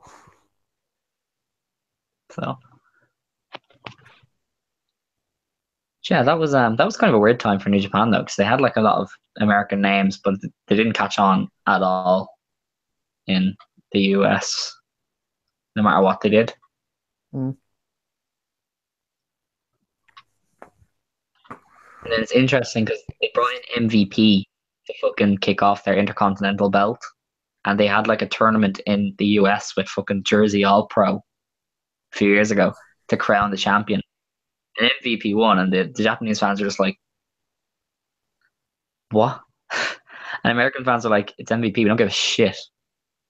And but he went there as well because he was a massive fan of Japanese wrestling.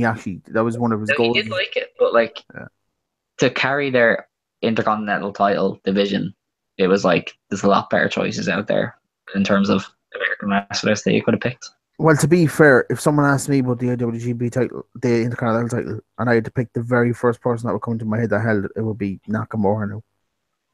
Yeah, we see he's just made that belt, but before him, it was just they'd failed completely to make that belt relevant. You feel like it shouldn't be that hard as well, especially over there. Just put it on a fella you know is going to churn out some fucking great matches for a year, then make him lose it. Gives it a bit of relevance. Gives it a bit of well, that's what happened because like eventually it came to the point where Tanahashi and Okada were kind of the only two people that were holding the main heavyweight title, because that was that 4-year storyline where they were putting Okada over, and it kind of just became Nakamura's belt because they didn't want to push him to the main title because he wasn't as big a draw, but they wanted to be a draw regardless, so they gave him the Intercontinental title, which of course led to him putting on great matches and drawing the US fans. And then the IC title became almost more prestigious than the main title, and that actually main evented Wrestle Kingdom 8 ahead of the heavyweight belt. in like, which has never happened as far as I'm aware before. Like, Say that again? Sorry? it never really happened before, though, that the secondary title was the main event of Wrestle Kingdom over the first one because the fans voted for it like way more than they did the heavyweight title match. That's how important that IC title became with Nakamura.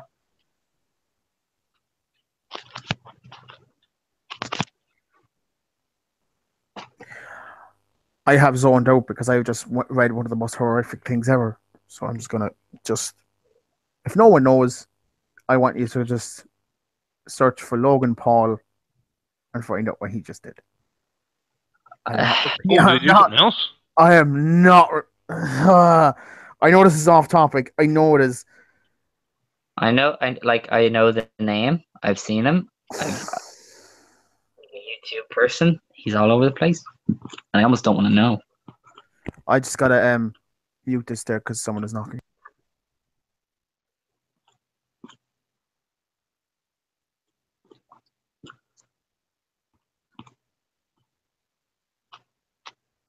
Yeah, so we'll carry on then, because he's told us to. But I don't know, because I haven't really got a clue what's been on for the last 5 minutes. This is usually the time in the show when me and the other remaining person will have a deep, meaningful conversation while we wait for Aaron to return. So, we're not going to do that. Come on, we can have a go. All right, let's try. You start, I suppose. Let's see now. What can we talk about? Now would be a good time. Oh, for fuck's sake, he's back already. Jesus. Off for another few minutes. Like we're just about to talk about something deep and meaningful. Right. Deep and meaningful in what way? I don't know. We were just getting. Well, we don't know yet because we didn't get into it. Like Right. We could discover the meaning of life for all we know. Logan Paul is famed for doing nothing. Fake YouTube. No, he's famed for doing YouTube and Vines, right? That's what he's famous for. He's made a fucking mint of doing those two things. Fair fucks to him. He's managed to find a niche there somewhere and fucking went with it, right? His brother has also done it. Don't. I hate the Pauls so much. I hate the two of them, to be honest. But oh my god, this might actually have killed his career. I mean, so imagine someone. I'm hoping this is fake. Someone may have taken their own life, right? Uh-huh. Logan Paul may have found the body and then vlogged about it.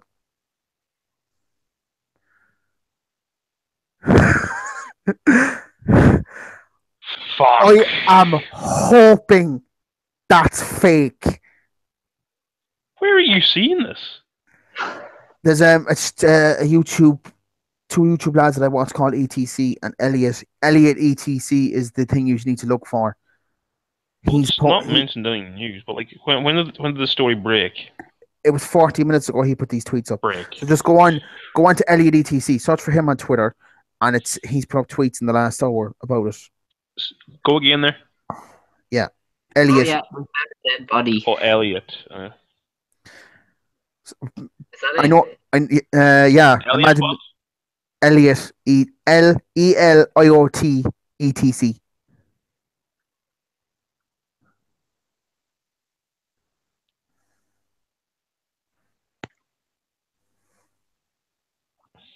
Okay.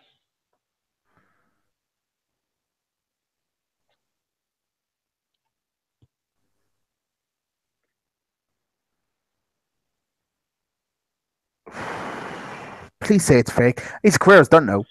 There's no way he could have done that. So New Japan Pro Wrestling, huh? I would think we. No, I wouldn't believe that for a fucking minute. This is why I'm a wrestling fan, because when I watch wrestling, I forget people like Logan Paul exist. Very, very good point. Now, let's move on. Are we on to this? Are we on to this year's Wrestle Kingdom?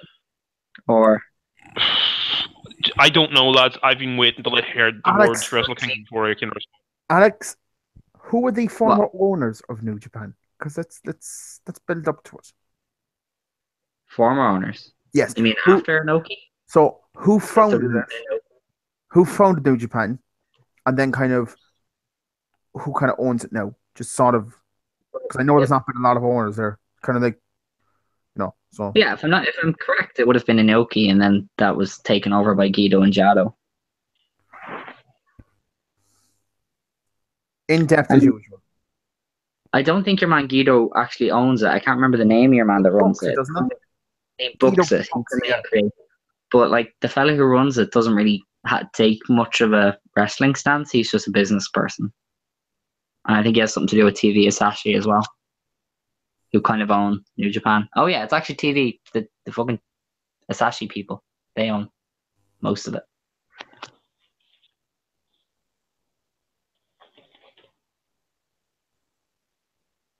That's good. I'm glad now you got really in depth into that. You really just spread it up. I feel like if Mike was here, he probably wouldn't have half the amount of work that you did. I'm not into the whole corporate side of things. I just watch the wrestling. If you want corporate, I can tell you DDT are actually the richest promotion in the world because they're owned by like a billionaire. I feel like WWE are probably the richest promotion in the world. No. Whoever owns DDT is like a tech company, and they blow everybody away. Sure, actually, Ring of Honor are richer than the guy who owns Ring of Honor owns the TV station. WWE is like probably the third most richest company, maybe. Because I know your man Joe Koff, he like owns the Sinclair stuff, and that they are billionaires as well. Yeah, but they're also horrible people. Oh, of course, but they're fucking billionaires, so they can do what they want. They're the definition of scumbags, essentially. I'm not. Just type in John Oliver Sinclair Broadcasting. They're scumbags. They're just the worst kind of people in the media. The worst kind. Yeah. This is my 5th glass of whiskey since I started this fucking podcast. Remember we said that we were just going to say... I was going to flip that there onto Dan so we can see his face. 5th. No ice cider, so I'm not diluting this shit. This is just straight fucking whiskey. And they're not small I either. haven't fucking had 2 rums yet. Jesus Christ. That's not gonna... There's not even... There's like a double fucking measure inside there. I'm gonna have a sore head in the morning. And I'm not even going into the boss either. That'll give me a bit of leeway. I'm going into the boss that doesn't particularly like me when I come in there, and I'm not fully like my faculties aren't there.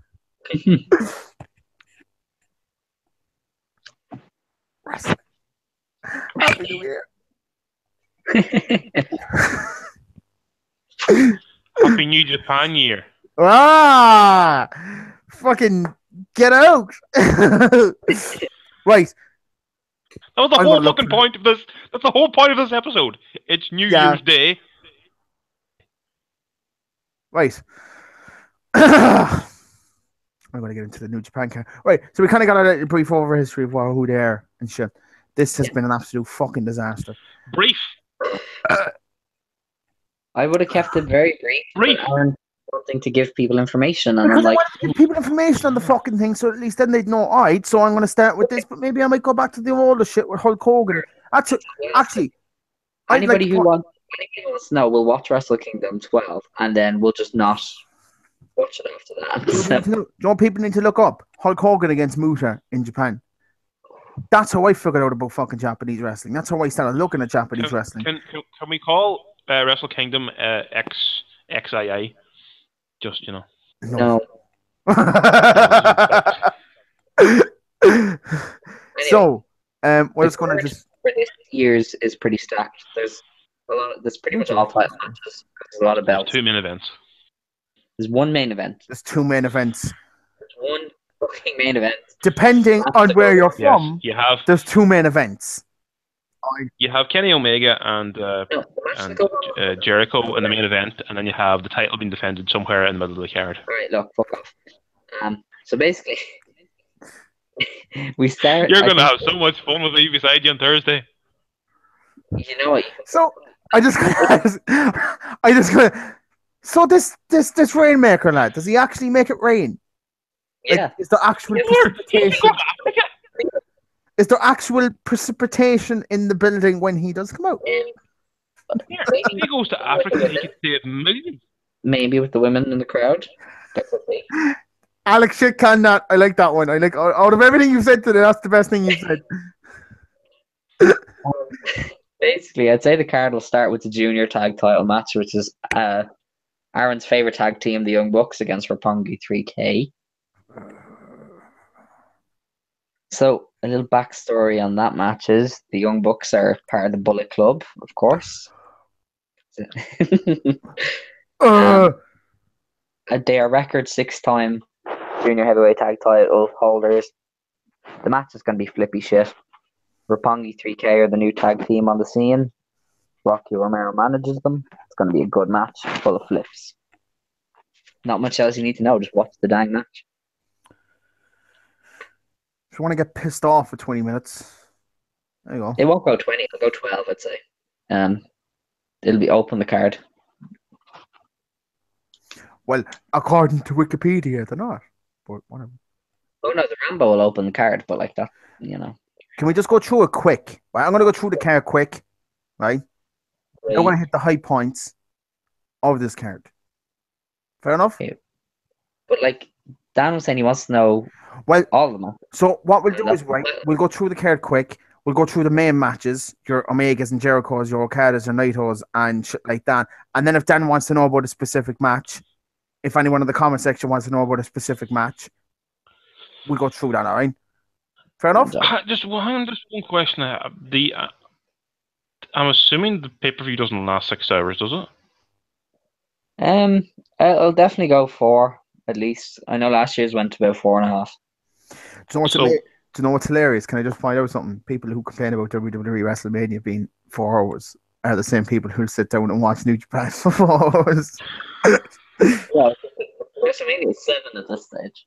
The pre-show. There's 2-hour pre-show, 4 hours, and there's a post-show. So yeah. And then you have Raw. So. And you have NXT and the Hall of Fame the nights beforehand, and then Raw afterwards, and then fucking No. and then you have the next. Maybe we can go supper. Oh my god, I'm gonna get sick. So when in the early days, it was somebody who's going to get killed on the podcast. Now somebody's going to get sick and throw up on the podcast. I'll be so hungover in the morning. Can we at least try doing a live podcast during a pay-per-view at some stage this year? Don't you worry. I have all the plans in the world to do that. My brother gave me that idea about 6 months ago because Joe Rogan does UFC pay-per-views. So they watch it, but he says they never talk about the actual fucking fights. It's just them shit talking for like 4 hours. Yeah. The whole thing is that I want we just watch the stuff. We'll get the drinks in. So what we'll do, we'll do it for Fastlane. Or Elimination Chamber. Basically for any pay-per-view that isn't like the bigger ones. We're going to be watching I'm assuming we're going to be there for first WrestleMania. I know I will anyway. I'm definitely going to try that. I'm going to try to go up to at least all the big ones. Do you know what I really hope they do? And if anyone is listening out there, I hope they do one for Money in the Bank this year. They probably will. I really hope they do. Because it will be just class, especially when there's going to be at least 2 Money in the Bank matches. Yeah, and then there might be Takeover Night 4. They're making it a big 5 pay-per-view thing. Exactly. So, hopefully. Yeah. Be nice to have a party over the summer as well, because fair enough. SummerSlam will still be in the summer, so. A bit of breaking news: John Cena announced that he's going into the Royal Rumble. Yeah, I was waiting till we'd finished the Japanese talk before then, but yeah, we've lost. Cheers for breaking that news. Oh, I seen the new ROH. I mean, like, That television title sign out, but the Yeah. television belt looks like an old classic NWA belt. It looks like the old TV title. It was like, that's a rip. Look at one of the older ECW titles as well. Yeah. I like their tag team belts though, the tag team championships. I think the Six Man belts look the nicest. They look like yeah, they're kind of high. Do you know what? Anything's better than the old television belt because that was fucking awful. It was the ugliest belt. Oh my god, fucking. I know he doesn't watch it, but can people still stop going like that? Oh, that's a lovely belt. That's definitely better than WWE Championship. What does that have to do with anything? The WWE title and the Universe's belt. Get killed in the belt game. So at the end of the day, the IC belt is still the most beautiful looking championship in the world. All right, as long as you mean IWGP and not WWE. No, I mean the WWE. That WWE belt is the nicest looking belt championship in the world. Closely followed by the IWGP. Anyway, just fucking Jesus Christ. Japanese wrestling. Yes. The third match is the Bullet Club versus Chaos versus War Machine versus Shukigun versus Taguchi Japan. We talk about Wrestle Kingdom. At Wrestle Kingdom, yeah. For the never open weight 6-man tag team championship. Yep. So I ain't going through all the fucking names and that because there's a lot of Japanese names and I don't know any of them. You got Cody against Kota Ibushi, which I'm genuinely interested in because I like Cody Rhodes. You have Killer Elite Squad versus Los Ingobernables de Japan. Ingobernables. It's Spanish. I tried it and I did it better than fucking your man from Lobos. Yeah, that's the thing that doesn't make. Why have they got a Spanish name? Because it started in CMLL with La Sombra, who is now Andrade Almas. And basically, Naito. Yeah, that's his old group. Yes. Naito went back to Japan and went, I'm going to be Los Ingobernables. You don't know that, Aaron? What? You don't know that? No, what? Did you about I knew Andrade? I knew Andrade. What the fuck? Andrade Almas used to be La Sombra, leader of.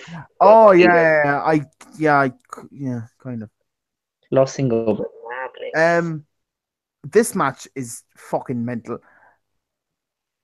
Suzuki, who's the champion, the never openweight champion, versus Goto in a loser haircut and no seconds death match. What? In New Japan, what? It's a stipulation match. They literally call them. It's a stipulation match, Alex. Thanks for that fucking bit of information. I know it's a stipulation match, but what is the stipulation? Death match. What? So this was posted in the forum a couple of weeks ago. We were talking about this. The loser gets their hair cut off, and nobody is allowed to be at ringside to interfere because Suzuki always comes out with Suzuki-gun who interfere in all his matches.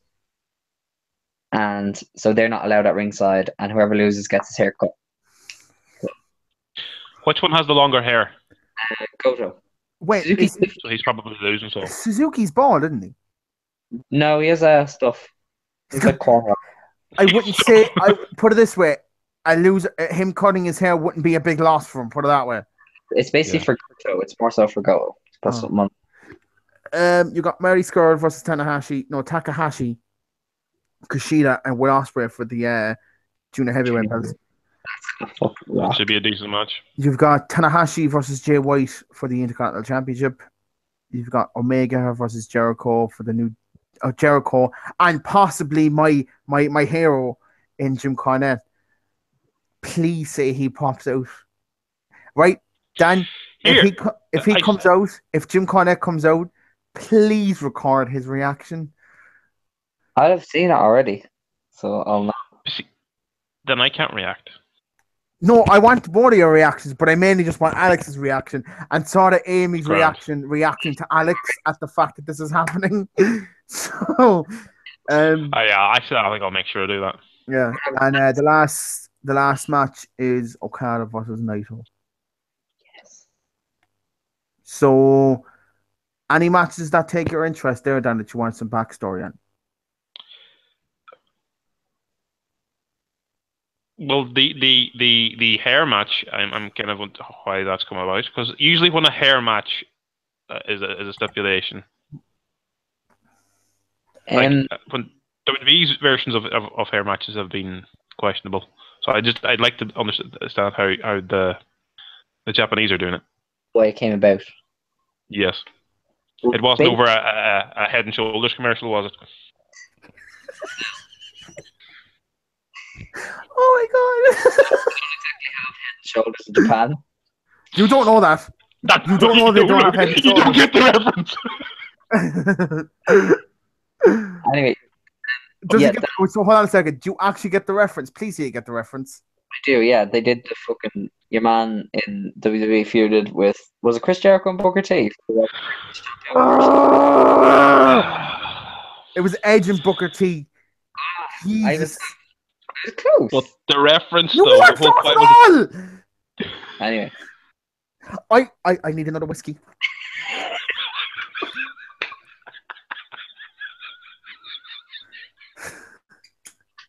You're making a drinking game out of the podcast every time Alex says something stupid.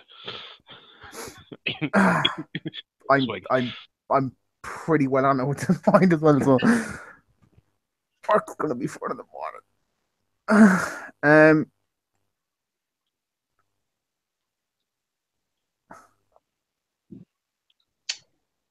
so yeah, Dan. Mr. Brightside wants to know what time does Wrestle Kingdom kick off at Buskers? It's 5 o'clock. They're showing 5 o'clock. So you'd want to check Eventbrite though, because they're not showing it live. They're just showing it to suit people who are working. what time is it on live? 8 a.m. in the morning. I think they put out a full list for every single country what time it starts. So Yeah, I saw that. yeah, for us it's 8 a.m. But like, it's not live in Buskers. It's not live in Buskers. No. Right, cool. That is the whole thing about you have to, like, for us, like for I know myself, we're trying to avoid Facebook for an entire day, Well, yeah, kind of. because pretty much if anything, like obviously the result of the 2 big matches are going to be mentioned anyway. But you'll definitely know the big 2 going in. If you That's the thing. That's why I got to try and avoid Facebook. 1 second. I'm gonna find out now when I want. That's going to be difficult. But yeah, so Dan, the Yes. basically because Suzuki is a grumpy old man, that's his gimmick with Suzuki-gun. And Hiroki, Grumpy old man in Japan. Just go ahead. oh yeah, so basically Goto is famed for not being able to win the big one. So basically Goto was like, I want to challenge you for the Never title.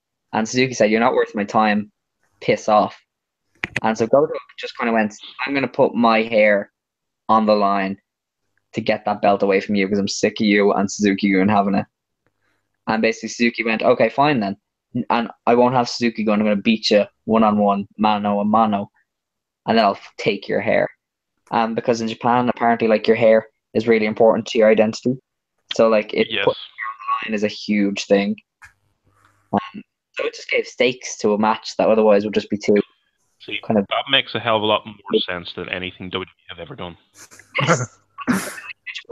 It's like, oh, there's a reason they're fighting, not just because he bumped into him while he was walking off. Oh, jeez, that's great. Although, I suppose technically you kind of think the Vince and Donald Trump hair versus hair was similar because their hair would have been quite important to them. Especially Donald Trump. Yes, exactly. So you look back on that, and that was a stroke of fucking genius on WWE's part back then. That was fucking incredible booking on their part. Like, Didn't Donald Trump actually drop real money at one of those Raws as well? I think he did. I think that was the Raw that it was Trump's Raw, where he literally had his name in the title and there was no ads. I still remember that, and that's when I actually used to find Donald Trump tolerable. I was like, man, he's made for professional wrestling. I didn't even like him then. I see. The thing is, as well, I didn't watch The Apprentice. My experiences with Donald Trump were from the WWE, so seeing him there on that Raw, I was like, this man is made for wrestling. Why wasn't that what he were into? He was a face on Raw. Could you imagine him as GM? In a parallel world, he was GM and he handed William Regal the world title. No. Look, this episode's supposed to be about Japan. Let's stop veering off. I'm not working until 4 o'clock on Thursday. Mm-hmm. I'll You be can able to watch plenty it of time. live. Yeah, I don't have time now. You're probably on 4 till 10 or something? 4 till 9? 4 to 11. 11. Not so bad. I'm at 12 on Friday. I've got shitty hours this week. None of them are really nice. I like closing more than I like opening, and I've got all these early starts. At least we had a couple of days at the same time, so it would be so bad. Wednesday, I'm in from 2 to 10. Oh. That's going to be busy as well. Wednesday wouldn't be a busy day, surely. Schools aren't back. Oh, you're fucked. So. See, thing is as well, traditionally, apparently the 10 days after Christmas are the busiest time of the year, like in terms of like sales and just foot traffic in general. Yep.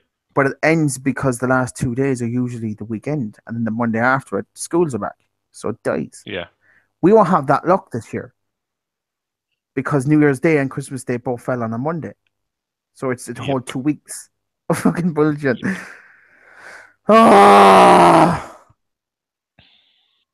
Anyway, Plus, is there cinema in the shopping centre as well? Yeah. It's shopping centre. It's everything. Do you know how much the tickets are for a fucking cinema ticket? Well, what cinema is it? Omniplex. Well, there you go then. My local cinema, $4.50 on a Tuesday. Yeah, that's the same with mine one too. I just don't get. And the thing is, well, I went in there the other day because I got free tickets to now. So I saw the Jungle. I saw Jumanji. Jumanji. By the way, fantastic movie. I was hoping to see it today, but fuck working nights. Jesus Christ. Oh. My brother is very sick at the moment inside work because he's worked so many nights in the last couple of weeks. He's fucked. He's so fucked. But yeah, and it was $8.50, and we got to pick our seats, which was fine. The seats were comfortable, but there wasn't a lot more at the back. They were all at the front. My mindset was, well, I know what the cinema's like in Blackpool, and I know what the Gate cinema's like. Probably not going to be that much of a difference. Like, I had to sit like that, and the surround sound wasn't great. So at some parts of the movie, there was music on, but the voices and shit took over the music. I was sitting there going, I cannot be the only one that's hearing this. It's you a very have weird no idea how lucky we are up here. Our cinema is amazing.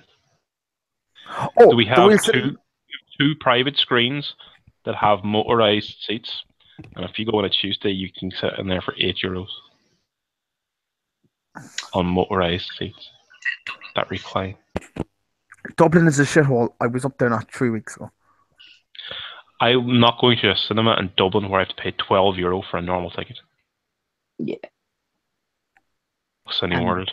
By the way, I never told you this. I nearly got pickpocketed in Dublin, mind. You nearly? Nearly.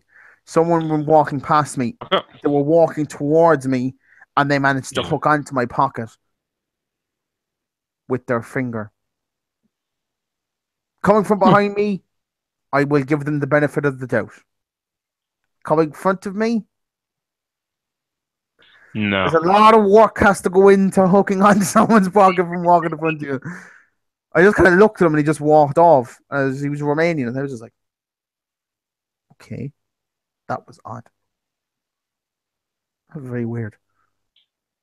And the thing is, as well, I had no money in my wallet, so even if I did go missing, I was fine. Like, but it would have been worse that way because I would have had to use my phone to do the fucking contactless. Oh, there would have been a lot more fucking drinks bought that night.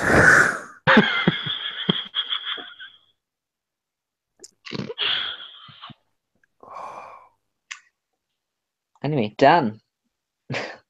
Yes. Any of the marks on that Wrestle Kingdom card jump out at you? jump out at me. Well, the fact that even give me the names of half of the people, I don't understand the entire card. So basically, really, there's only about 4 or 5 matches I have probably any interest in. So the other ones will just be a learning experience. Yeah. Right. They're the matches that will basically decide if I continually watch New Japan from here on out. Like, for a lot of people, this is probably like the card that, like, I don't want to know if I'm going to get into New Japan. This is probably the card that's going to make them go, if this doesn't grab me, I don't think anything will. Yeah, because the way you're having like the way they're main events, you're going to have people having to sit through all of it, unless they're going to just come in halfway through. But for the likes of myself and anyone who's going on Thursday, pre-recorded and all that, like, so you're going to have to sit through all of it. So you're going to be exposed to stuff you might normally be exposed to. Yeah. It's like if I was to watch this at home, I know I wouldn't watch the entire thing. I just skip and watch all the matches that I want to see. Yeah. The undercard is yeah. That's why I prefer and do it like this, because I will actually watch them now. Yeah. Like, to be fair, compared to last year's card, though, I think last year's card was better. And if I was to show a first timer a Wrestle Kingdom, it would be last year's. Because the last 4 matches on that were probably the best 4 matches you'll ever see in a row. After this week's, if this week's is not better than last year's, then we'll give last year's a go. I don't think it will be, because last year's you just had you'd Naito and Tanahashi. On top of that, you'd Kenny Omega and Okada, and under that you had Shibata and Goto, and fucking Takahashi and Kushida. Like, there's no better 4 matches in a row you could probably ever put on. And Shibata's not in this card, is he? No, he's still injured. Well, I don't think he's ever going to come back. Oh yeah, Shibata's the fucking mental looking fella that looked like he'd probably kill you when just looking at you. Yes, he broke his fucking neck and everything on the earth. But there's more Western names on the card this year, isn't there? Yeah, it looks like one of those older fucking cards that we were going through earlier. A lot of American names on it. Cody, you've got Omega, you've got Jericho. Is this they're really kind of trying to? I say there's probably a notion within the company like, lads, this is it. If we need the American market, if we want to make a dent in the American market, I said this is the card to do it. Like, this is it's no one ever basically. If they could do really well with this, then they could probably start putting on like proper New Japan shows in America. I know, like they had a couple this year, didn't they? Yeah, they've some planned anyway for 2 weeks before Mania. Strong Style Evolve. This will be interesting to see how well this does. Yeah. If they can really, make headway after this, like they could have a really good 2018. Because for there's a lot of people who want to watch something else other than WWE, but can't get into watch New Japan. Well, that's the problem. When you have a guy like Naito on top who's so complex, like when you first look at Naito, you're like, he's a heel. But then he's like the most over guy in the company, and you're like, oh, he actually has a complex story. It's a baby thing. But then as well, he's proper Japanese, so you're gonna go, I'd rather they push Kenny Omega than Naito, even though Naito might be better for business. They want to see Kenny because he's American or Canadian, and it's a weird thing. Like, they'll be successful in Japan. They pretty much have that locked down. It's just whether or not they can gain a foothold everywhere else with the English speakers. But I don't think this Wrestle Kingdom card is as good as the last one. But I think for what they're trying to do, I suppose you're looking at it from a point of a purist New Japan fan. Not even. I just think match quality as well. I think if I showed anybody last year's card, they'd go. Would it not be more the fact that they're just trying to appeal for the Western? That they've intentionally made this card for that? I don't think they've intentionally made it for the Westerners. Like, the main event is still the Japanese drawing Naito and Okada. Well, yeah, as it should be, but like they have Westerners as part of the undercard. Then you see. I think. Well, the Westerners on the undercard is basically just because the Bullet Clubs has a big presence. Suzuki Gun has a few American members as well. It's just the fact that they have to start bringing in these American talents because there's not enough. Oh, they don't have enough of their own guys that are good enough that you could push to those levels as well. No, it's a complex one. It'll be interesting to see. But I think for last year's, Can't hear you this second. Sorry. Go ahead. yeah, it'll be interesting. It's a complex one, but I think last year's will be better. And unless the main event of this one blows me the fuck away, which it could, I think fucking Okada and Naito could probably be 7 stars if it wanted to be. We'll not go into stars now. Yeah. A lot of it depends on that Tanahashi match. I'm not sure as well because Jay White, this is his re-debut in Japan. He hasn't wrestled on a Wrestle Kingdom before. He's never wrestled a match before in New Japan. Like, this is his debut. Jesus. And they're pushing him against Tanahashi. Like, he was there as a young lion, so all he did was take falls. But he's only back from his excursion to Ring of Honor, and he was in OTT there for Scrappermania. But, like, he's good, but it's like, he's facing fucking Tanahashi for that Intercontinental title. Second biggest belt in the company. Not sure. Too soon? Too soon? Well, not even that, but if he flops, then you're relying on fucking Jericho and Omega, and I think they're setting that up to just be a brawl. And I don't think the Japanese fans are going to be... purists won't be happy because they're like, oh, that should have been like 5 stars. Like, no. Do you think that they're setting up that match? Match. What's it? Do you think they're setting up that match to be more than one? Do you know what I mean? I think so. I think because the way they like to do things in Puro is the guy they put over loses the first time. Right. I think Kenny loses here to Jericho, and then eventually Kenny gets the win back. On his road to maybe being IWGP champion. But I think Jericho is winning because he's setting up a match with Naito, and then that'll draw for New Beginnings, and then they have a fucking strong style evolved set as well if they have Jericho on the show. Is Jericho having any matches on his cruise? I think. If this was supposed to be a one and done, I'd say that the cruise would mean a lot more. Or I say the cruise is probably going to be a spot show now. Like, look, it's Omega, the Young Bucks. These are the guys you know. Yeah, but having a great time. I mean? Like, if it's a case where it's going to be like a series of 3 matches.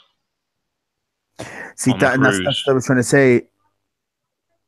Omega, I mean, Jericho isn't his last match. Like, he sort of said that this isn't it.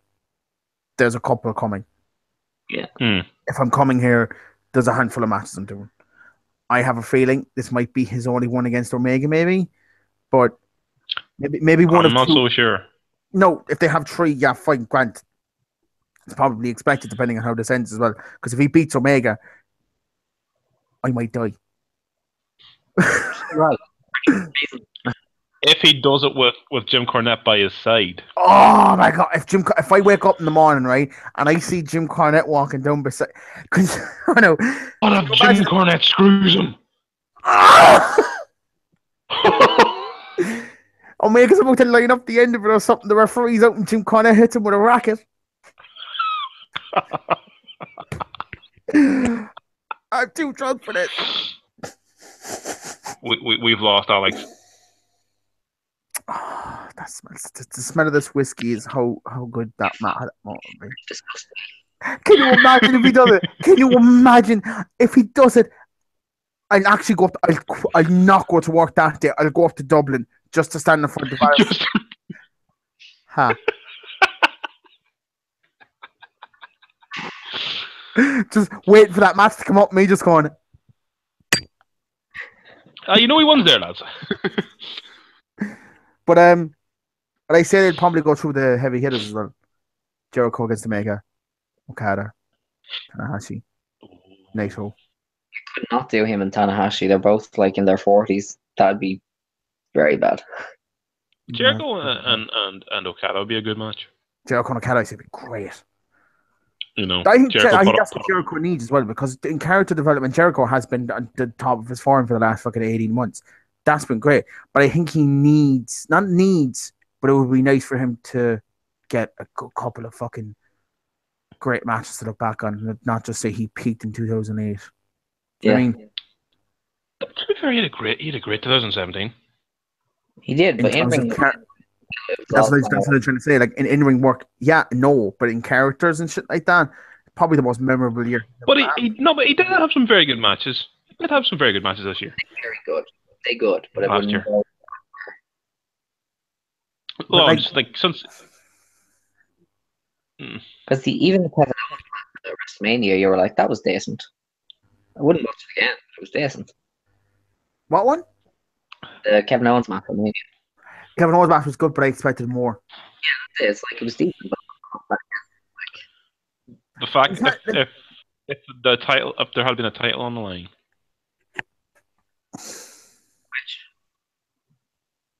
like when we're hang on a second, when they were starting their feud, he was Universal Champion. Universal Champion, and then he lost the title. If there had been a title on the line in that match, that could have been really, really interesting. The problem is they wrestled in like a normal match. That should have been a fucking murdering. Like those two Exactly. people each other. Like Do you know what my boss came up with? This is nothing to do with Jericho, but it has something to do with Kevin Owens because it's just popped into my head. Now, my boss is a wrestling fan, and I don't mean he just watches WWE. He actually quite likes the sport. Like he likes talking about it, right? Came up with this mental idea that might happen on SmackDown that would probably send the internet into overdrive to the point where they'd probably never find something as good ever again in terms of WWE television, which is this entire thing with Kevin Owens and Sami Zayn is eventually a turn for Owens to go again back to being a proper heel and Sami Zayn to turn face. They don't need Styles and Nakamura to be the WWE title match. They have no other way to set that up. But watch Shane McMahon's worst nightmare. One of them holding it. Elimination Chamber can come around. Sami Zayn might win the title. They might set it up. They might tease it a bit. But Kevin Owens. Do SmackDown have Elimination Chamber? They do. no. It is. You You bitch! You just ruined it! Either way, something happens. No, they do. That's SmackDown's one this year. They're alternating. What if Kevin Owens or Sami Zayn win the Rumble? Something like that. Anyway, look, just go my fucking storyline at the moment, right? Just fucking go. Despite the fact it doesn't make any sense. Shut up. So, just something happens.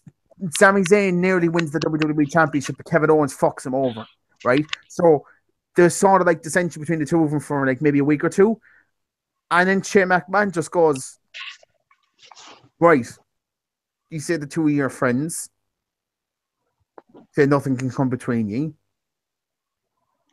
fight. Can you imagine a WWE title match between Owens and Zayn? You give them 25 minutes to a half an hour to just do what they want. You don't even need a winner. They could just stop halfway through and go, "You're welcome," and just leave because there wouldn't need to be a winner. That would be fucking great. I can't wait until it doesn't happen. Like most of the shit that I predict in this fucking podcast. It's because you're too unrealistic.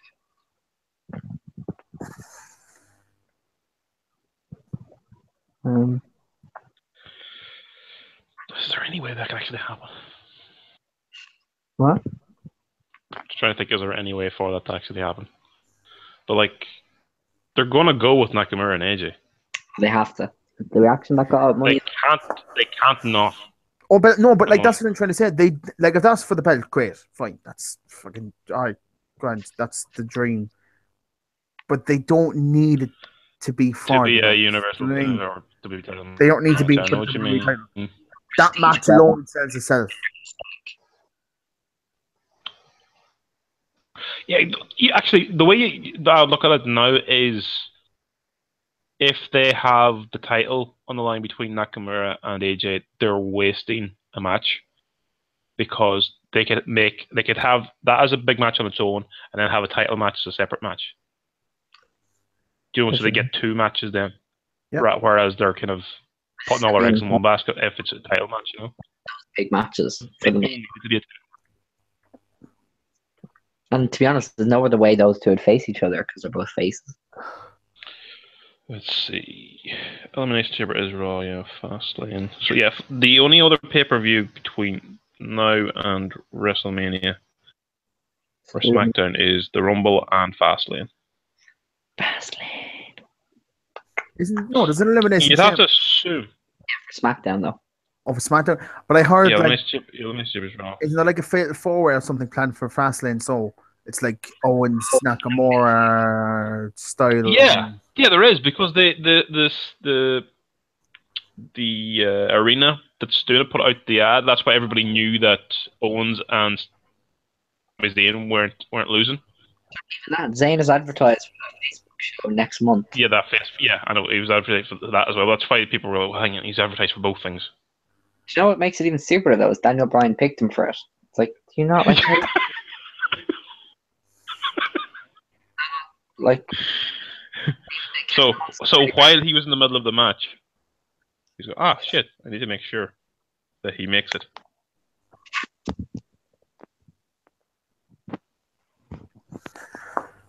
Right, continue on. Like we're done. No one else. Nice one, Okada. Nice one, Omega. That's not the match, but okay. Nice one, Okada. I started with Okada and I backed up. I was like, that's not right. It's Omega. No, it's Okada. Whatever. Just actually no. Can we get into the Cody and Ibushi? It's not like a whole fucking thing there that is like. I hate that match so much. So that means it must be great. Go on. Because the problem is Cody in Japan, they don't care. The Japanese fans don't make any noise for him. They're like, who's this guy? And they don't like him. They don't hate him. He's just there. And he's getting all these matches that he doesn't really deserve. Because why is he facing Ibushi? Like, Ibushi should be facing somebody like Ishii or somebody better than Cody. Can I ask? Isn't the whole point of their match the fact that Ibushi? No, it's not Ibushi. Is it Ibushi? No, is it, Ibushi. Kota Ibushi is basically still Omega's best friend. No. Well, they have a history together, and that's the reason. But since they've gone to New Japan, Kenny went to the dark side and Ibushi. Yeah, but what I'm trying to say is that he can never like get out of his shadow or some shit like that. So he's gonna beat the piss out of him. The reason this match is happening is because Ibushi lost an Intercontinental title match, and Cody was like, ha ha ha ha ha, you don't have a belt. So it was meant to be for the Ring of Honor World title. Then of course Cody lost it. So it's like, I'm still going to do the match because it's kind of pointless now. Yeah, why did they do that? What? They should have surely had Ibushi do like a video promo going, well, you don't have a belt now.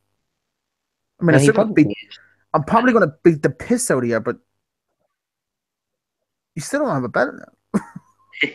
I need to get Ibushi because he's kind of a draw in Tokyo. But like, I'd rather not be against Cody because Cody doesn't even do all the tours. He's just not. He's basically a part-timer. But at the end of the day, for an American audience, especially the Smarky audience, who probably, let's just say, only watch American wrestling, I wouldn't watch New Japan. You got another audience there that they're going to watch because he has been a fucking fantastic draw for Ring of Honor alone. At what point do you sit there and go, pushing Cody is going to drive away our actual fans who buy tickets? You know, because it's not going to. I don't think Japanese fans are that fucking petty, are they? They actually legit have apathy for Cody. They just don't even want him on the card. They don't care about him at all. No, they don't even boo. Jesus Christ. What are you, Jesus Christ? Well, just before we're chatting about Fastlane, I was trying to get some information on it. Do you know how much it is for a front row seat on the floor for Fastlane? $3,000. No.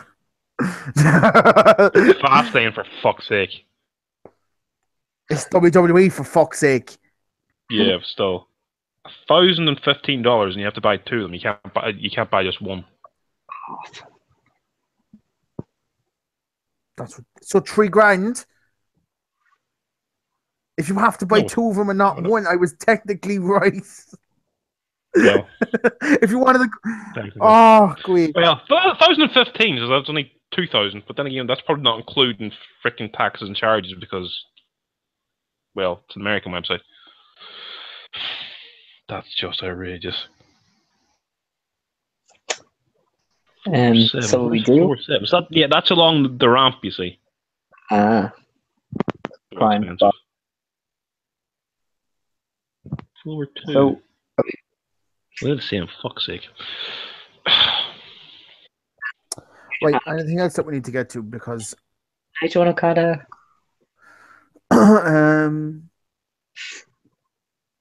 Maybe, if you want. Yeah, do the Okada Naito match, because at the end of the day, that's the main event. That's for the title. Do you see Naito coming out with the belt? I fucking hope so. So that's been a great podcast. Is this sort of a Royal Rumble winner getting a title shot, so there's no real storyline going into this, or is that because he won the Royal Rumble, it just adds to maybe the tension they've already had? There's a storyline going since Wrestle Kingdom 8. These lads fought for this belt at Wrestle Kingdom 8 when Naito was a face, but the crowd hated him so much that they downgraded it to the semi-main event, and that's what led him to turn heel and hate the fans and hate the IC belt. I know that. Yeah, he basically smashed that a bit, like literally smashed it a bit. Like. Took away his chance to main event Wrestle Kingdom. Basically, Okada is champion like 500 and something days, but the last person to beat him for that belt was Naito. So Naito goes in as the hottest guy in the company, looking for retribution from 4 years ago, having won the G1, being the only person to beat Okada for that belt since fucking 2 years ago. So there's a lot of story going in. There's 4 years of fucking intermingling stuff. Okada's getting more cocky by the day, and he looks like he's going to get beaten finally, but he is also unstoppable, so you just don't know. But these are the two hottest guys in the company. This is probably their biggest match ever. It's the best storytelling they've ever done themselves. Do you know, I hope to God Naito wins. Even though this is in New Japan, I just have, there's a little bit inside me would much rather this have an American audience. Put it this way. Do you know the way American audiences react to shit? And the way that, a proper main event at WrestleMania usually have this, big grandeur to it. It is literally the biggest thing of the year. A storyline like that, even with these two lads, personally for me, I'd probably enjoy it more when I'm going to watch it if it was in front of an American audience. I like the Japanese audience. They're different. I like listening to them because even my brother who watches they're very different. my brother watches it from time to time and kind of goes, it's kind of cool, I suppose, because they're appreciating more what's happening than just there's stuff happening. It's more because that's a great they're not headlock. trying to get themselves over. Oh fuck! They're not trying to get themselves. No, I don't mean that, but I mean you always hear. No, but that's another thing about them as well. Oh, that's another thing They're about there them. to actually appreciate the stuff. No matter what happens in a WWE show, especially at WrestleMania, they're always going to be loud. You're always going to hear shit. Whereas in a Japanese audience, there could be 70,000 people inside, you could probably hear about 500 of them.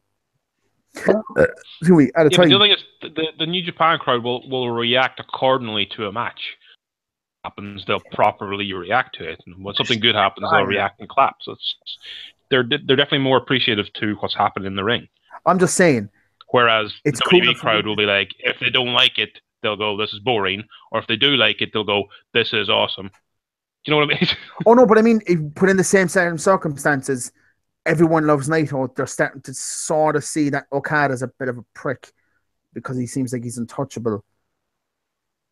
Do you know that kind of dynamic? Would they kind of see that Okada is sort of becoming more westernized? That's his character, actually. Okada's character is he has become more cocky because in one of the G1 matches he was facing Kojima, who's like a New Japan legend, and he was like, "This is a house show match to me. You're old. You can fuck off. I'm going to beat you." So Okada has been slowly becoming more of a dickhead. But there's two things. One is the Tokyo Dome is so big, it's hard to make noise. I've heard that. Every single person has to make noise for it to translate well. I remember David Wright saying that when you're standing really at the top big of that space. ramp, when you're standing at the top of that ramp, it's essentially like you hear it start from here and you literally hear it go right around before it hits you again. So there's about maybe a 2 or 3 second delay on what you actually hear, and then when you're in the ring, it's not really the same. Yeah, so that's the problem with the Tokyo Dome, but as well as that, the New Japan fans, when they're presented with 2 stars, if you watch, you probably won't watch the match, but Omega and Naito fought in the G1 Climax final there 2 months ago or something. And the crowd was going batshit from the start because these were two fucking stars. And they were actually making noise. So they do, and more so now they do make noise. But I do get what you mean. If this was in front of a raucous American crowd, it'd be the best shit ever. Yeah. We'll do it justice, but it's the Tokyo Dome. It's really hard to. Oh yeah. But that's what I'm trying to say. It's just like there's certain moments where you watch American wrestling, you're just like, this is so much better because it's in front of this big, loud fucking like Cena and Punk from Money in the Bank 2011. That wouldn't have had the same effect on me that it does today if it was like If one lad. If that Money in the Bank hadn't been in Chicago either. Yeah. Well, to be fair, I think if that was put in front of that was in a fucking barnyard, that would have sounded like 20,000 people when Punk won. Yeah. Well, yeah, No matter what crowd that was put in front of at the time, that would have fucking just helped that it was in Chicago. Like everywhere else would have been 9, Chicago was 11. Like, I think turn up to 11. Anyway, this has been fun. This is one exactly what I had in mind when we did it, but it worked out. We sort of got there. It worked out better than I thought. Than I actually honestly expected it would. I'm half cut. Dan's full. Alex is sitting there, and you can see his Look how much I've drank. I've drank fuck all out of this bottle. You've drank how much? That's what I'm trying to say. My bottle's black the whole way through. Pug's whiskey. Fucking beautiful.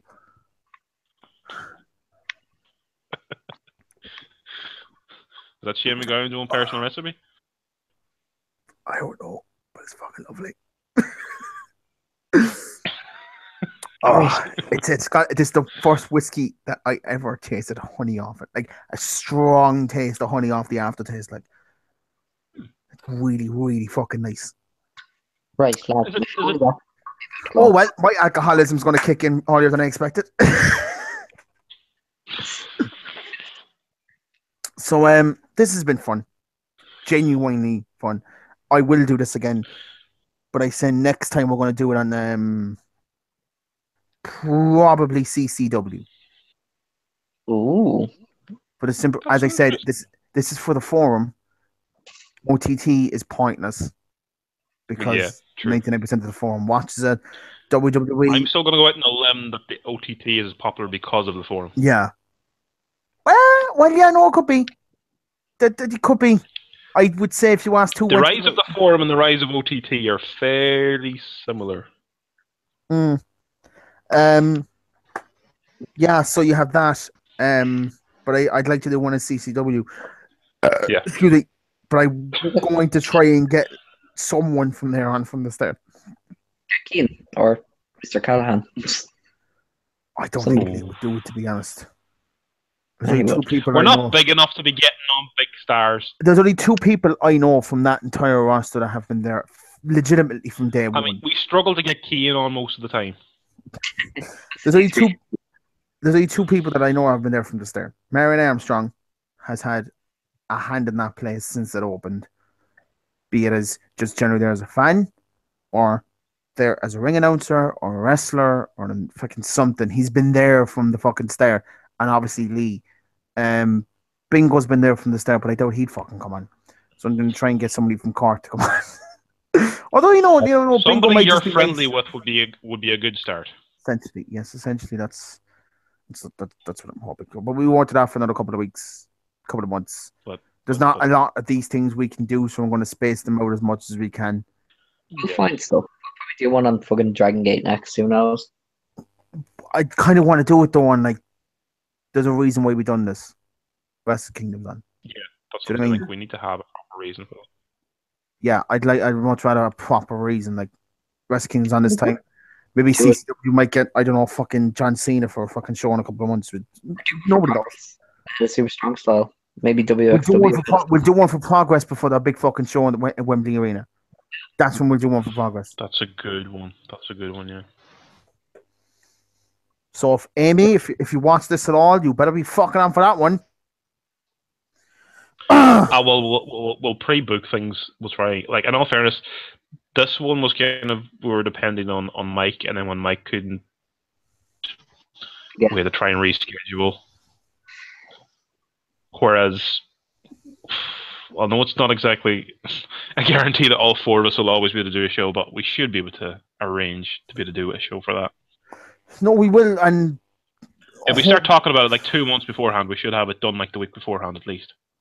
Well, to be fair, there was 2 months leading up to this. Like, that's exactly why I'm talking this about idea, it. This idea came from me in like a haze when I was bait one day after work, and I went, "That's a genius idea. That works." And then it just sort of, that's where all my good ideas come from when I'm half asleep.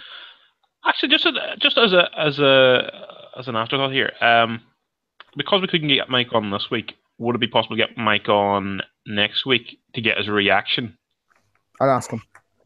Yeah, we'll figure it. Because if it does end up being a controversial, if it just ends up being, it'll be interesting. Even if it but it'll be just interesting to hear his take on it. Oh yeah, it will be controversial. There's a lot of potential for this card to piss off a lot of New Japan fans. That's exactly what I'm thinking. So it'd be interesting to hear a diehard New Japan's perspective on it. Yeah, we're already pissed off at the fact that Cody has a singles match and Jericho has a singles match. Jericho, the man there that is basically already a fucking bona fide star in Japan anyway. That the choir here. I was on that side. I was like, I understand why they did it. I don't have to like it. I understand it. I saw people complaining about it. I'm just going, you do realize that he was a star in Japan before he never had to leave Japan.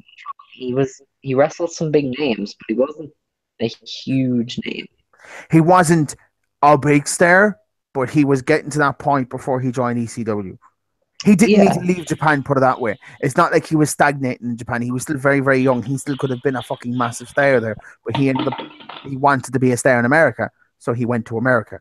Yeah. And he did the shit with ECW. He did the shit with fucking WCW, which WCW still has probably my favorite version of the conspiracy fucking gimmick.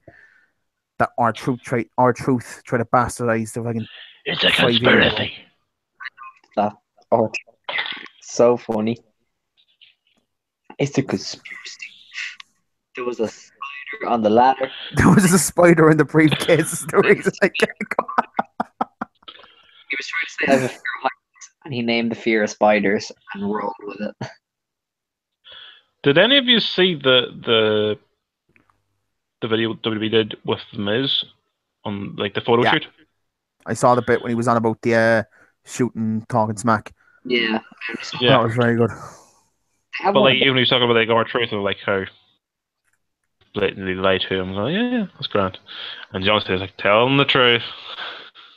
Do you know that The Miz still has probably my favorite ever WrestleMania promo, like video package, when he was WWE champion at 27. That is still the coolest fucking thing ever, like, because he should be a face. And his justification in what he's saying. It's that annoying type of heel where you're like, I hate you, but you make so much sense. Exactly. It was during that time when you want to like him, but you couldn't. You couldn't, yeah, because he became the WWE champion at the worst possible time. Yeah. Like I'm coming to Wrestle Kingdom on Thursday with my girlfriend's brother. He has one of the older Miz t-shirts, so he was a fan of him back then. So he's one of the few people who can actually say he was a fan of him then. You know, the Bears love me. Yeah. I know a couple of people with that top as well. Yeah, the Miz now, like, we'll say he could very easily win that belt at SummerSlam next year. I don't think WWE, but he could win the WWE. If Roman Reigns wins it, when Roman Reigns wins it at Mania, the Universal title, yeah. The Universal title. He could probably lose it at SummerSlam to The Miz. If it's in Los Angeles again. WWE doesn't see him as that for some reason. You have to remember as well, big dog. You have to remember as well, the last year people have been complaining like, oh, why hasn't Fergal gotten the belt? Or why hasn't The Miz gotten a chance? Why haven't the... Because it's like, do you rather that he fucking goes against him and loses? Or do you rather he goes against him and has a genuine chance of winning? Yeah. I'd much rather someone. I knew AJ Styles wasn't going to beat fucking Brock Lesnar, but the fact that at one point I genuinely thought this might happen gave me such. I'll never You forget just it. reminded me of the match again. Laughing as AJ Styles got around the place. Like, you know that it's not going to happen, but it's great fun when it doesn't happen because you know you know what? It was an ends to a means. I don't give a shit that AJ Styles lost against Brock Lesnar. That is still one of my favorite matches ever, and I can probably go back and in a couple of years later and go, it's still fun. So I'd much rather that happened because, like, I don't want, because if the Miz or Balor faced Brock Lesnar in the last year, they were getting battered for 20 minutes. Yeah. Especially the Miz. The Miz were never going against him. But if you put the Miz against, if you put the Miz against Roman Reigns now, he's beaten him before. He has a reason to go against him. You'd You have took my Miz winning by any means possible. yeah. You've probably put more thought into this than WWE's creator. And Finn can easily beat Miz down the line and get his title back. Wait for this. Wait for fucking this. You have the Miz beat him, and you have Survivor Series comes around, and you have Balor beat the Miz. You have Balor hold the belt into Mania, and then he could just drop it to whoever. Roman. After Roman wins the Rumble. Yeah. I'm a Roman fan and I don't want that to happen. Roman should never win the Rumble again. Need to win the Rumble. He's going to get title matches after title matches after title matches over the years. He doesn't need to win it. His first Royal Rumble win is still my favorite moment ever. One of my favorite moments ever in wrestling. Gas. The Rock standing there going, ugh. "Oh, he fucked." They don't like him, and I'm even fucking trying to put more. It's his promo after that in the post show. It infuriates me. It's the post show promo the year before that. It's the post show promo from The Rock where he looks legitimately pissed off at the fact that this is fucking happening now. It's like, what the fuck was going on there? If the Rock gets booed, you know shit's gone sideways. They must have copped on then. He was standing there like going, what the fuck do you expect me to do? They don't like him. Me standing here is not helping. I said this in the forum a couple of weeks ago. I hate when people say, "Oh, he needs to turn heel, he needs to that." He needs to turn heel. A good year-long heel run that starts at Mania and ends at Mania would work wonders. The thing that's infuriating is they have him do small heelish things from time to time and just doesn't, Do you know what I loved? So I love people who were in the crowd the Raw after the Mania last year, and they went, "Oh, he didn't know what to do. He was just standing there. Oh, the crowd hated him." Fucking have to say anything.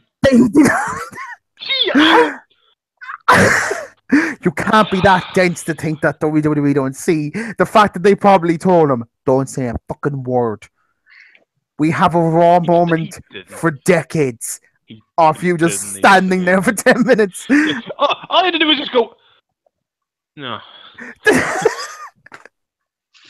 It was so good. It was so good. I thought it was going to be his heel turn as well, and they didn't do it. But let's be honest, we didn't get a heel. Come on, especially when he just says it's my yard now, and just fucked off. It's like, oh.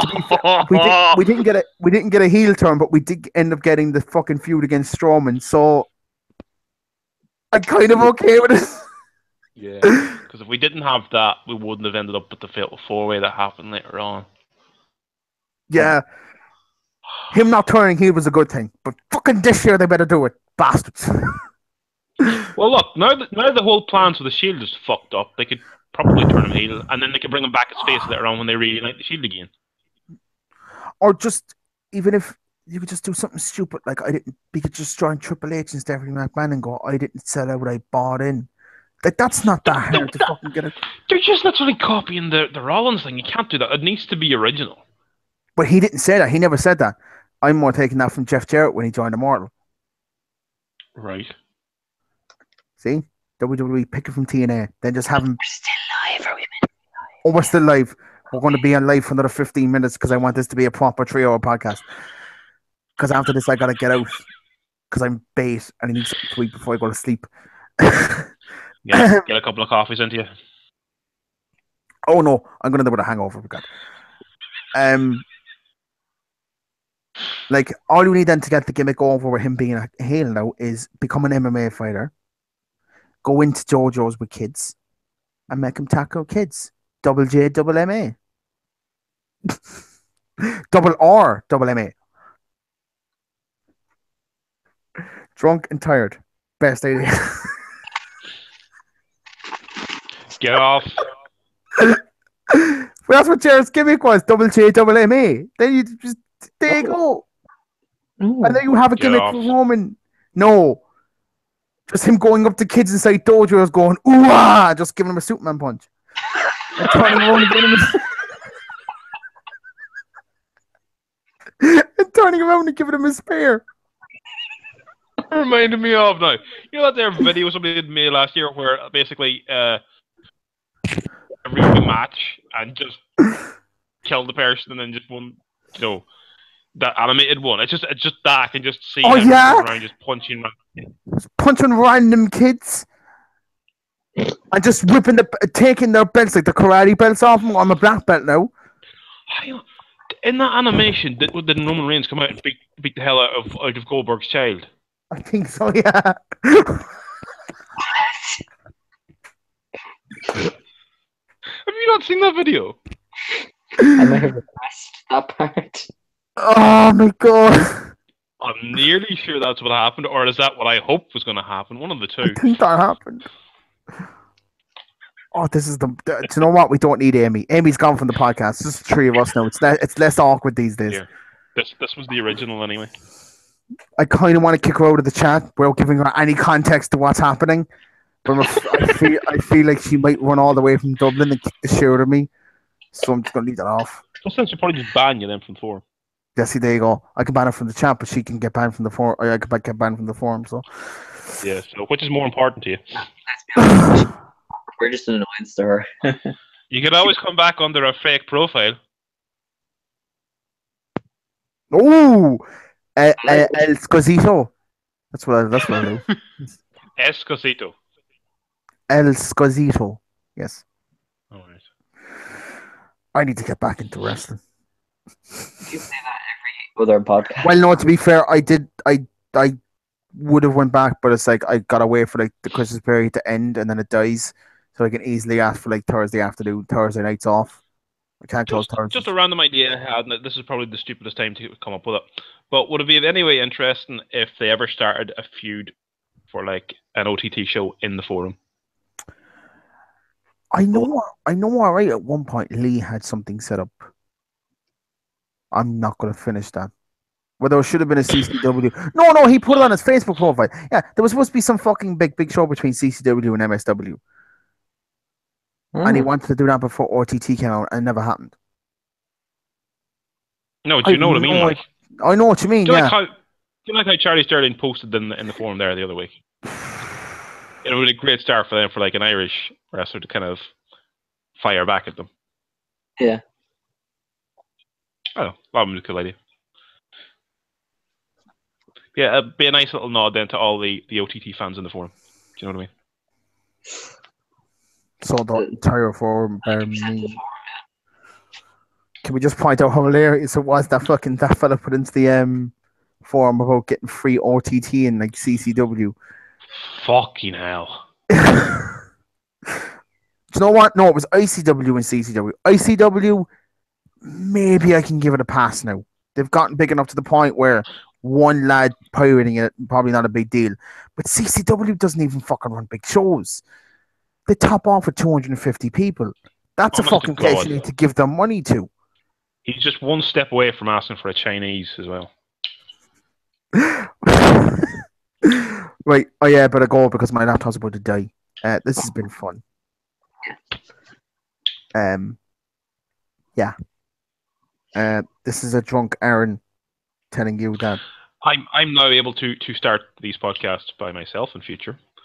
So yes, he is. Who knows So if that Aaron might will be even be here the next time. Just remember, next Friday is the only day I can do a podcast, and it has to be after 9 o'clock. But if you're not able to do it on Friday, we'll do one on Saturday or Sunday. I'm working until close Saturday or Sunday. So this might be. Exactly. We don't need So it. Next week, this might be the very first podcast I miss. I will be cursing the lot of you. If it happens, because you're basically relying on this netbook to work properly. True. Hopefully there is one next week. Hopefully, even if I'm not around. Hopefully there is one next week. We need to get back. Yeah, to it'd be nice just to get a reaction anyway. It's been it's since before we met up. We haven't done 2 podcasts in a row. We've already done 3 since. Lads, you're a fucking mess. To be fair, we're a bit late. We're a bit late on this one. Huh?